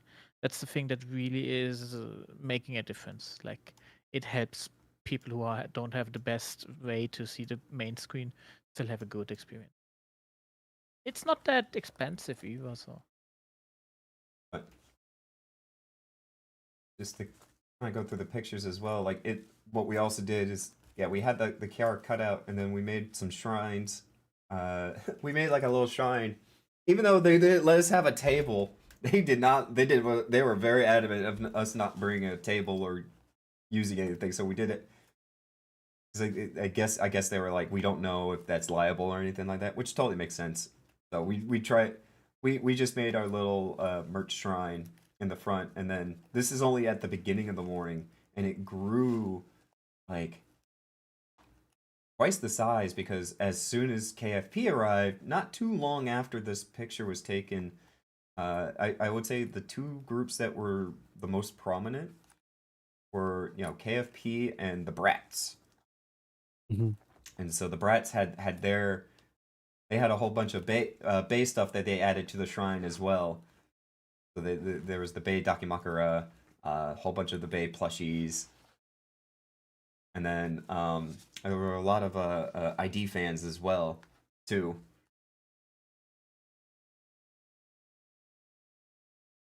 I don't know. I don't know if there was. It kind of felt like it. I don't know that it was, but you remember in the before the shows where like everyone's getting in because the interesting thing about AWA is they actually were basically loading people into the room starting from 11:30 all the way to 1:30, I think, or Yeah, was it 11 to it was 1:30? like 30 Basically, minutes. It was basically we started moving in around 11:30, and then it would take 30 minutes for people to get in, and then they load the next group. And so because of that, it was like because there's gold, silver, bronze, and then general admission, it took like about it took about 2 hours to get everybody in. they were doing it in ANYC. What they did is they had a table, an events table, special events table set aside. So you brought your QR code to the table and then got a wristband, and then ANYC had 4 lines of queues lined up in this giant hall. And then you basically lined up in your queue using your wristband, and they just checked your wristband as they let in each queue all at once, right? And instead for AWA, how they did it is they checked your ticket for the concert at the door, right? They Um, scanned the QR code that you got because it was a different ticketing system. yeah. They scanned it like right there at the door, and I So assume it took longer because uh, the nature of tech. yeah. So and by door, like at the door to the panel or to the concert area. So you basically then now the downside of that is you had a because it was doing a sequential line where instead of like an ANYC they had this giant hall that was stacked. This was like a sequential line through like the whole front area, such that general admission I'd been told was like out the door and outside, which uh unfortunate for them because it was very cold out. At least I cold live in the to south. my I may live in the Floridian south, sensibilities. but it is chilly here. Um So yeah, it was a slow load, but they started early enough. They got in everyone in time. But what I had meant to tangent about was um, when they played above below, right, during the Oh, yes, concert. yes. You remember how like I don't know if the Brats let it, but they definitely were joining in because I remember seeing the Bay Docky flagpole banner thing. Always joining in that line. Where basically like they were doing circuits of the venue while song was playing, The just leading up to in the before the mhm. performances and the karaoke. That was fun. The just Chads, yeah. They all Uh, they all did like a little parade doing the chant for above and below. yeah. Um, Trying to think. Otherwise, besides that, uh, obviously the obvious comparison like between events is both we had World Tour and Phantom Thief, like basically did Phantom Thief, and then came, ended that day, and then World Tour the next day, right? Though some people were up partying longer than others, I needed my sleep, so I kind of went to Hmm. sleep a bit after. Oh yeah, Soppy. They played above below so many times. It felt like I was like that was like I was a little on the what did they had that had duplicates on their playlist or something. That was funny. But I mean, hey, it's a crowd pleaser for sure. Um, it's interesting because The Phantom Thief was at the Tabernacle, but it's Tabernacle, isn't it? Or is it the other way Tabernacle. around? So Tabernacle is Tabernacle. probably the oldest music venue in Atlanta, and so I'll kind of touch on this. It's the oldest music venue, but it's relatively small. But the whole thing about the Tabernacle, it has two balcony areas, and then it has a general admission area that is all standing. It's a little bit sloped. It's all standing, and it too, that standing room is kind of on the second floor, basically, because there's a basement area where where you can get food. Usually that's where merch is, but that merch line was very long, and I did not want to stand in that. But here's the interesting part. In the pre thing, because it was sponsored by Oshi Spark, which if you don't know Oshi Spark, they are the people who also kind of work a lot with Offkai, and they also do the they help out with VTubers going to cons with the if you ever see the iPad on a stick or the Segway robots with the VTuber on it being controlled by them walking around cons. Oshi Spark is usually lately the people who I've seen helping out with those experiences. And Kiara has been a part of Oshi Spark with Offkai this year, technically. So there may be a KFP within their ranks because in the pre-showing, they played Sparks. And let me tell you, Tabernacle has only apparently had a few stories of where the floor itself buckled because of how many people like jump, chant, and all that. And this place has metal concerts, EDM concerts, huge performances. The floor shook when Sparks was played. So many people got hyped for that, and not it was insane of how it worked. And again, since Beats mentioned earlier, the wisps go hard when it go to Wodage stuff. They do mixes and stuff too, so they don't just do your typical Wodage. They do remix stuff or the most unique and wild stuff. You've probably seen on Twitter, there were people filming with ring and doorbells. The ring doorbell camera. They were doing Okay.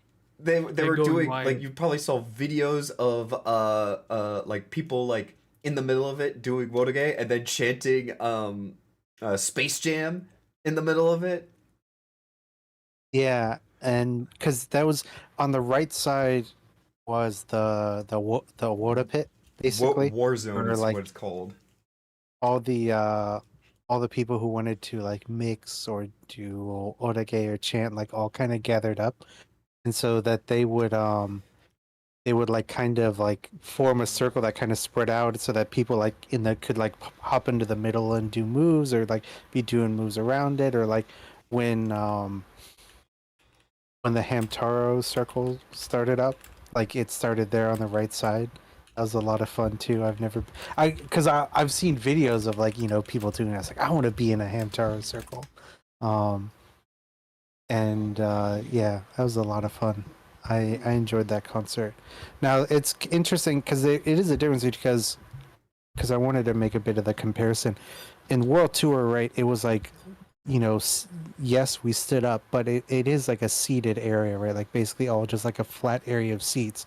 And the Tabernacle, it is two layers. There's balconies above, which has seated areas for people who do want to seat. But on the ground level, it is a sloped floor. So the floor slopes down at a slight angle towards the stage. So that even though it's standing room only, most everyone can still see the screen and stage wall because of that slope, which I think is a cool feature of the venue. But otherwise, it was very hyped there and quite the variety of performances, I will say. Um, but otherwise, it was two very hype concerts that weekend. One of the things that I just want to bring to mention, just as a little fun thing, what I really enjoyed is to the sides were giant inflatable, like balloons of their mascots, the Wisp and a Dragoon, and it just got me thinking, what if one day we get a KFP one? I just wanted to point that out. Like these things were like, I would love to have that. that Yeah. would be so much That would be fun. very nice. So Like even at Last Okumi, I kind of wanted to get more like Otage and stuff like that. Like, it's but I fun. need lessons. Like, just going to start throwing in like some of the images that I have because like one of the things that really Beats could probably attest to this. One of the fun things that happened was all the people who just wanted pictures with the Kiara standee. So like, yeah, I'm gonna copy that. Like I remember Waban talking about that. It was so hype, seeing everybody. Oh, this Wawa. Yeah. And Beats, I remember we talked before the convention about it too. Like I'm really glad it was able to be made. Mm-hmm. Yes. And it's such a strong pose too. So like we had somebody brought a GG one as well. Gigi. And so yeah, we got a whole bunch of people just having fun with it. There was a mint one that people posed with as well.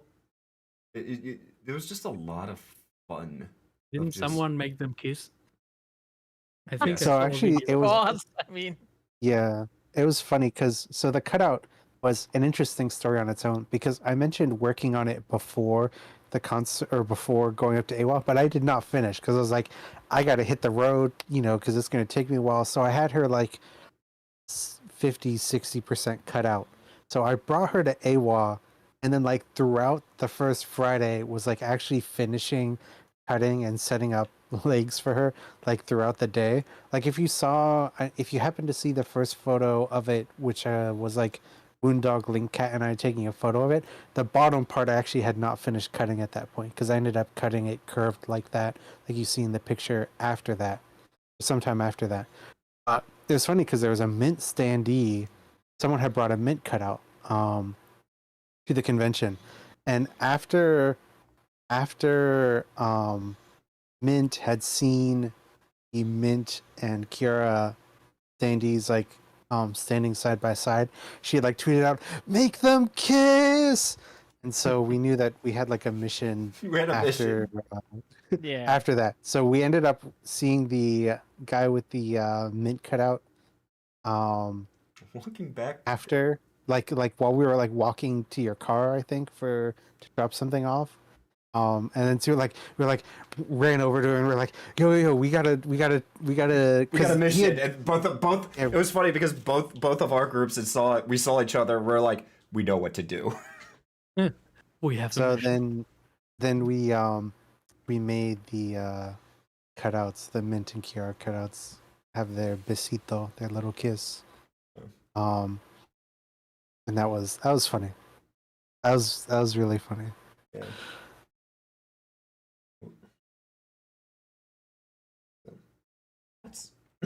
That's all I really have to say about AWA. Like, to boil it down, I had an incredible time. Yeah, as Misfit said, Paige Pirales was the one who brought the mint cutout. Okay. I saw they had ordered theirs online and it came folded and the airline let them bring it on. So they actually brought it on a plane, which really impresses me because transporting standee by plane is a feat that would make me nervous. but they pulled it off. So big props to them. And it's also good to know that they ordered it online and just going like that, because if you guys all get like tickets and possibilities to go to 4Fest, Six Fest, person said, I'm still like 2 years in the past. This is an opportunity, maybe. Who knows? Probably not Maybe. the smartest idea, but who knows? Um, I mean, yeah, with the first lottery around being over,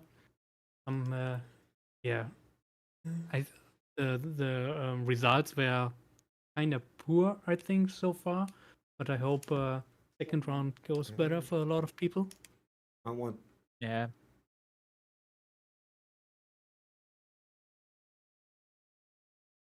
I do think I do want to go and meet more people in the next year.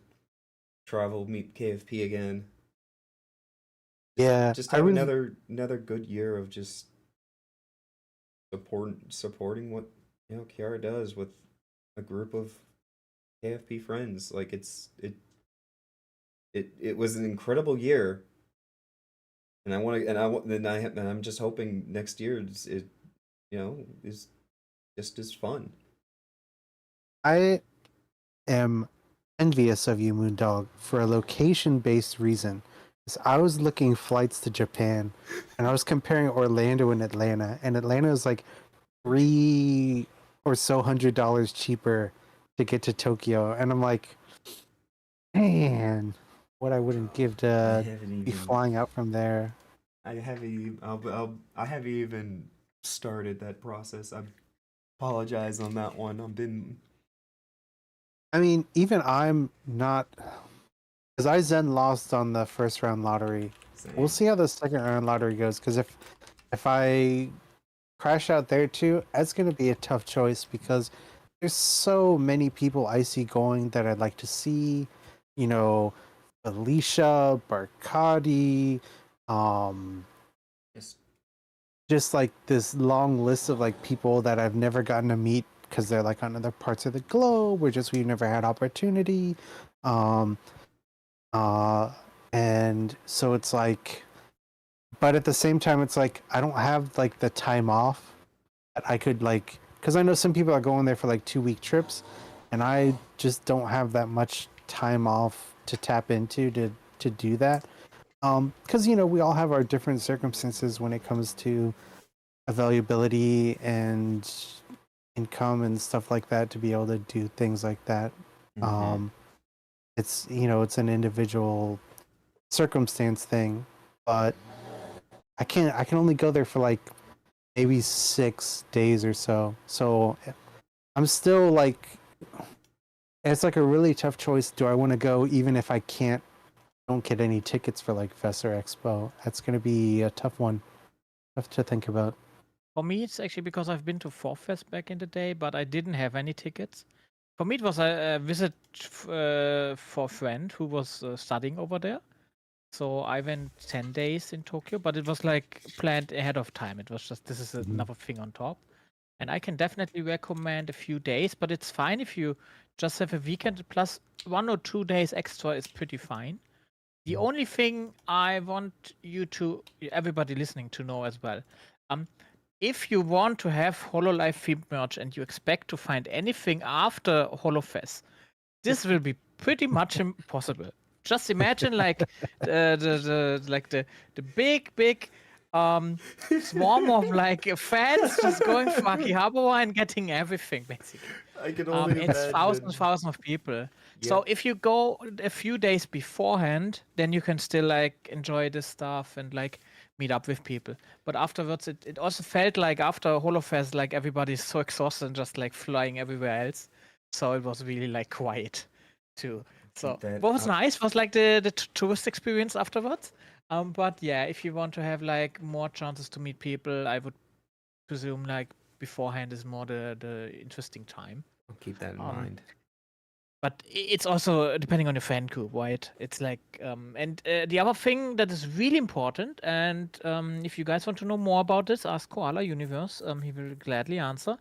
Like, if you want to do everything, like if you are one of those people who like don't mind the extra trouble to basically apply for everything, and if you get everything and are lucky, also do everything, that is something you should need to train for, and also like look for the like it's a lot of planning ahead of time to even be able to do stuff.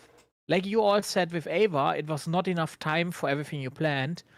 At HoloFest, it will be definitely the same. And for me, it was nice. I didn't have any tickets. I just went around the campus because, like, you can just be there and meet all the people basically.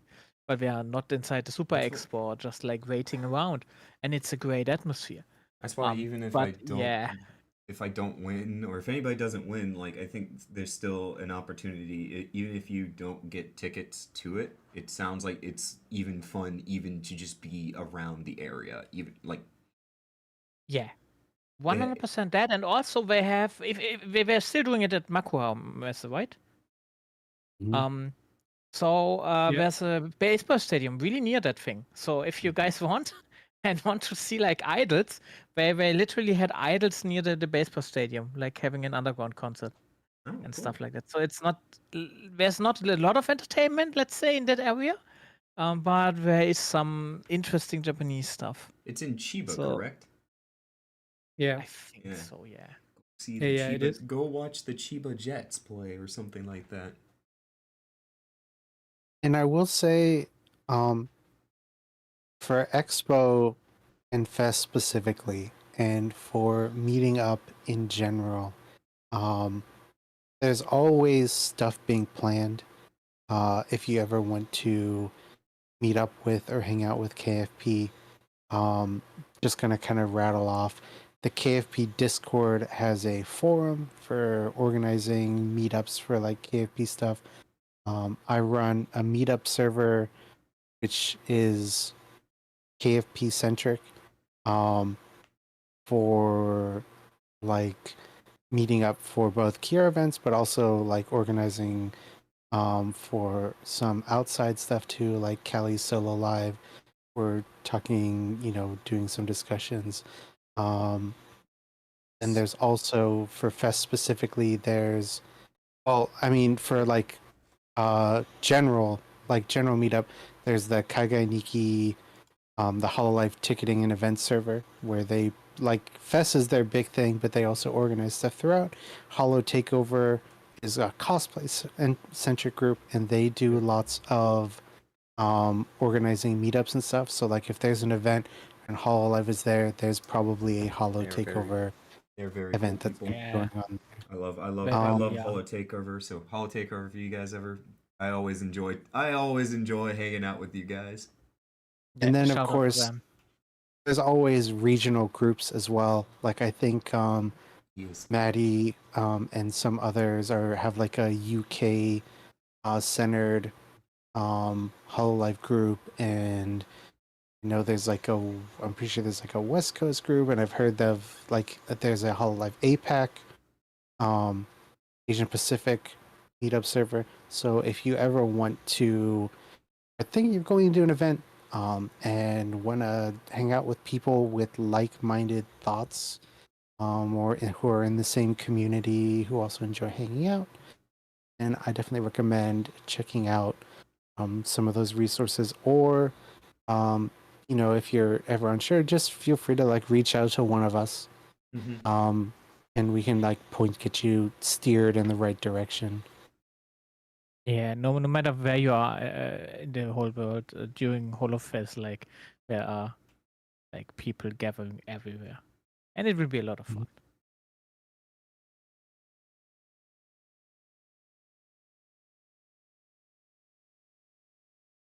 Yeah.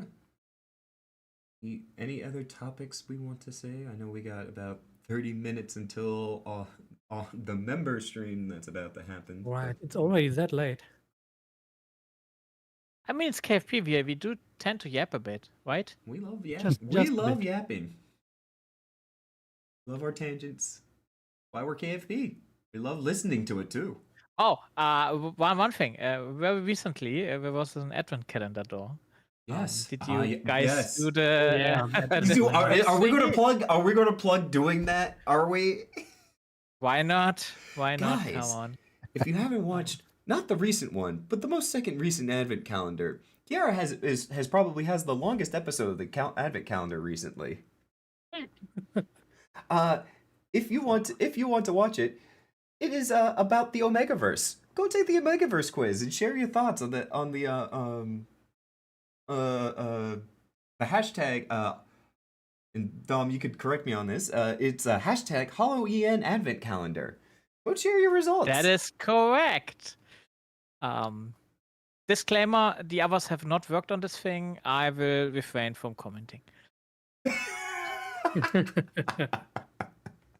But I mean, honestly, the other thing is, it is presented by KFP. Like literally, when you open the website, it says presented by KFP. So yeah. I will say, Dom, I'm gonna give you the major pat on the back. It has been a very fun event this year. Like it like at the beginning of December, it was probably the thing that really jumpstart my Christmas mood. Like it really did kind of. Yeah, Made it please feel feel free like Christmas. to do this on the to share this feedback on the hashtag, because everybody who worked on this deserves the pad, and I will redirect every compliment to the others, especially Kiara, and Punks and Mori and Wana Lune and Kento and everybody else. Yes. And if you find any bugs, please tell me. Please don't point them out. No, it's fine. For me, it's like I'm available via DMs. Otherwise, it's like I'm open for feedback. I'm credited for logistics, whatever logistics are in this kind of space. So that's what I've been doing, and it was a lot of fun through the last years, and this year again. I'm glad this was able to be made. Also, and I do thank Java a lot for this. So it was keeping all of our spirits up high. if you did participate in the first event of the first door for the Vite, I guess, giveaway, they are just now starting to announce if you are. Just keep an eye on your replies on Twitter. They're reaching out. They're reaching out to people and sending DMs to people. So just kind of throwing that one out there too.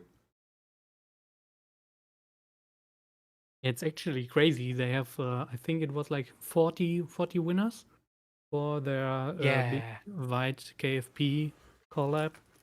And I have to say the items look all very, very nice. And I think it's one of the best collabs I have seen in Hololive so far, because it's thematically fitting. Like, it's not just some random stuff thrown at Kiara, but like the practical stuff, the cooking stuff, or the kitchen themed merch just really fits. And I have to give big respect to the White stuff. They put so much passion into all their videos, into the making of, into the behind the scenes stuff, and I'm really happy that this collab happened.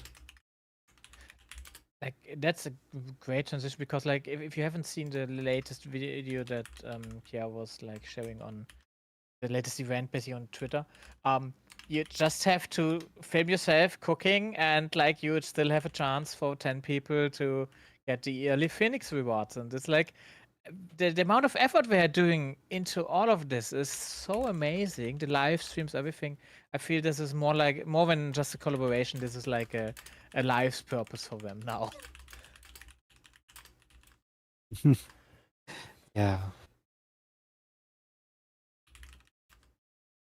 Also, make sure to get your merch. Yes, buy the merch. Buy the merch. Buy the merch. Ends on the 31st. The pre-order, on the like 10 more days for the pre-order. I'm very glad, Sada, that you and I have ordered together. We can save on some shipping costs. Oh yeah, shipping costs are killing all EU people. Thank you, CoverCop, for writing like an EU position to fix this sometime. I hope plenty of people with skills apply. If you are one of those, please apply for that position. We need an EU shipping person. Onegaishimasu. Yeah. But I'm really happy also with other things that happened this year regarding merch. Like the amount of merch we got is cool, and like I see way more VTuber fans nowadays due to all of the merch. I honestly love to see it. It's amazing to just see like, oh, this person is like doing here a fan. This one is a fan. What was your actually favorite merch thingy of the year? If I may ask.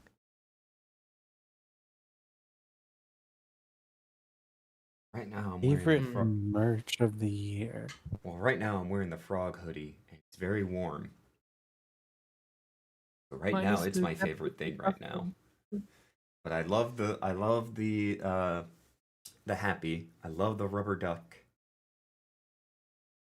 I love the froggy wobble plushie.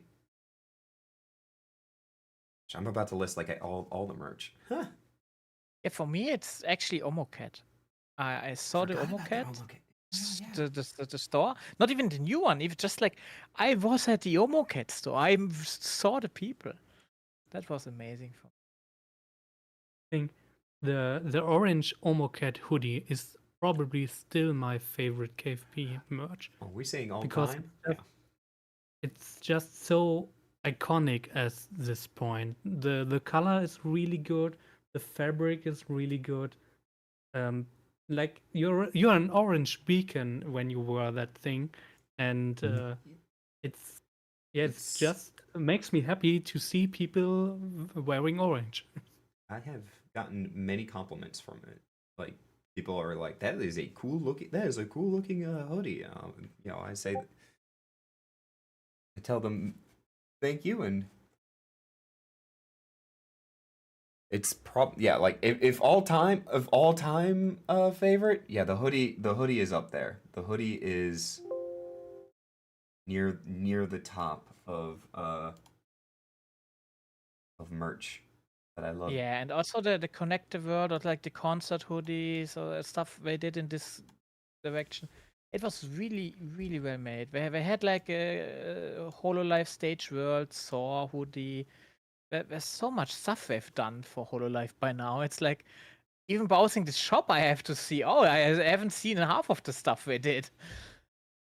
My favorite this year is probably. So I just got it in the mail just recently, actually. The Huke Happy. Well, the Kiara Happy, but with the Huke art. Mm. I Yeah. really like how that looks. My favorite all time, probably the one I've used the most, is the apron. And funnily, I've used it. I think I've taken it to every single convention I've been to since I've gotten it. So yeah, I've gotten a lot of use to it. It's very sentimental to me at this point. Yeah, the chicken plush is a huge favorite of mine, and then I also love, like, honestly, like the apron is iconic at this point. Yeah. Like what I always love to see is, and like Kiara always puts out the most well-made, useful merch. Like there's a bit of like practicality to it that actually makes me want to actually like not just have it as like a display thing, but actually use it. Like it's merch. It's going to be like actually put it into use or use it somewhere, whether it is like in an unconventional manner by using an apron for conventions or like the blanket or the blanket. I use that. The backpack. The bags and the Oh, I backpack used that are so actually often already. probably, I would say, the most useful merch that I have. Like I use the backpack a lot. I use the bags a lot, like for the actual purposes of like a beach bag. Yeah, the big beach bag, right? Mm-hmm. Even the upcoming merch is going to be like real fun, like the plates and the cups. Like, Yeah. we'll have a full kitchen set basically. I think that's one of the big points of Kiara's merch. Like everything is in some way useful and good quality. Because if I compare to some other stuff, there's in full sets there's always like one or two items where I'm like, yeah, I don't really want that or need that, but having the full set would be nice. So it's a bit mixed feelings. But with Kiara sets, and not even biased because it's Kiara, just the items itself, it's always stuff like you're happy to get. Like the backpack, the bag, the notebook, the happy, the apron, you can name it. It's like every item is good. And I think it really shows how much thought she puts into all her sets. Mhm. And that's why KFP wears all the merch so proudly. Yep. Actually, and it's not just us. Oh, sorry, yeah, please Mhm. continue. I was just gonna say, Soppy, actually that apron that I wore back at MegaCon, I actually made it. That was a homemade apron that I made in the style of the KFP apron because it hadn't come out yet. But yeah, I've basically been wearing aprons all the way for like going back every convention I've been to. Sorry, go ahead, Dom. No, I was about to say the same. Is like it's pretty interesting to see that not just we think like this like the merch is pretty well made, like, and well selected in that regard. And I actually don't buy every merch. I'm like not that like okay, but with Kiawa's merch I feel pretty good with that stuff. And yeah, Wawa cookbook would be pretty nice. Choco Sensei's cookbook I actually ordered, like the birthday one. So Cast from 5, if you mean this one, that was really good and well made actually. And I tested a few of those Japanese recipes and it was yummy. So yeah. But VS KFP actually made a cookbook once, so if you want to have that one, that's free of use.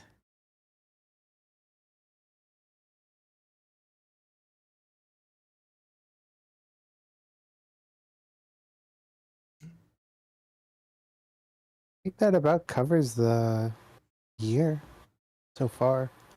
I mean, there was Kiara's anniversary live that happened, which was really great. The Mirage concert. They feel like they've been. I feel like Cover in general has been improving their concert, like their like their 3D environments and shooting and everything. And I love the little intro, like the red carpet intro she did on that live. Otherwise, I think that covers everything for the year. Yeah, I feel so too. So the only wish I have is for everybody to have like a happy last few days of the year and spend a lot of time with your family or your loved ones. And yeah, I Merry hope Christmas, everyone KFP. hope everyone has a Merry Christmas, Happy New Year, and that the next year brings more exciting things, more Wawa.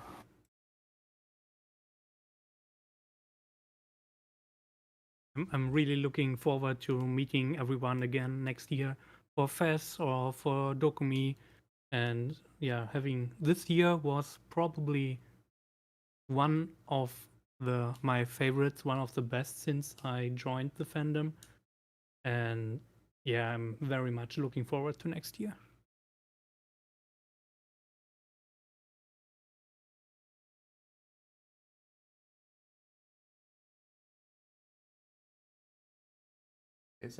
I guess with that being said, we should give one last Auf Wiedersehen, everybody. You got a membership? Go check out the membership. Yeah. Merry Christmas, everybody. And have a happy New Year. Merry Christmas, Auf Wiedersehen. Rohos Fest. that how you say it? Frohes Fest euch. Ja, Yeah. frohes Fest. Genau. Frohes Fest, schöne Frohes Weihnachten. Fest. Und auf Wiedersehen. Bye, bye. Bye bye. Bye, bye.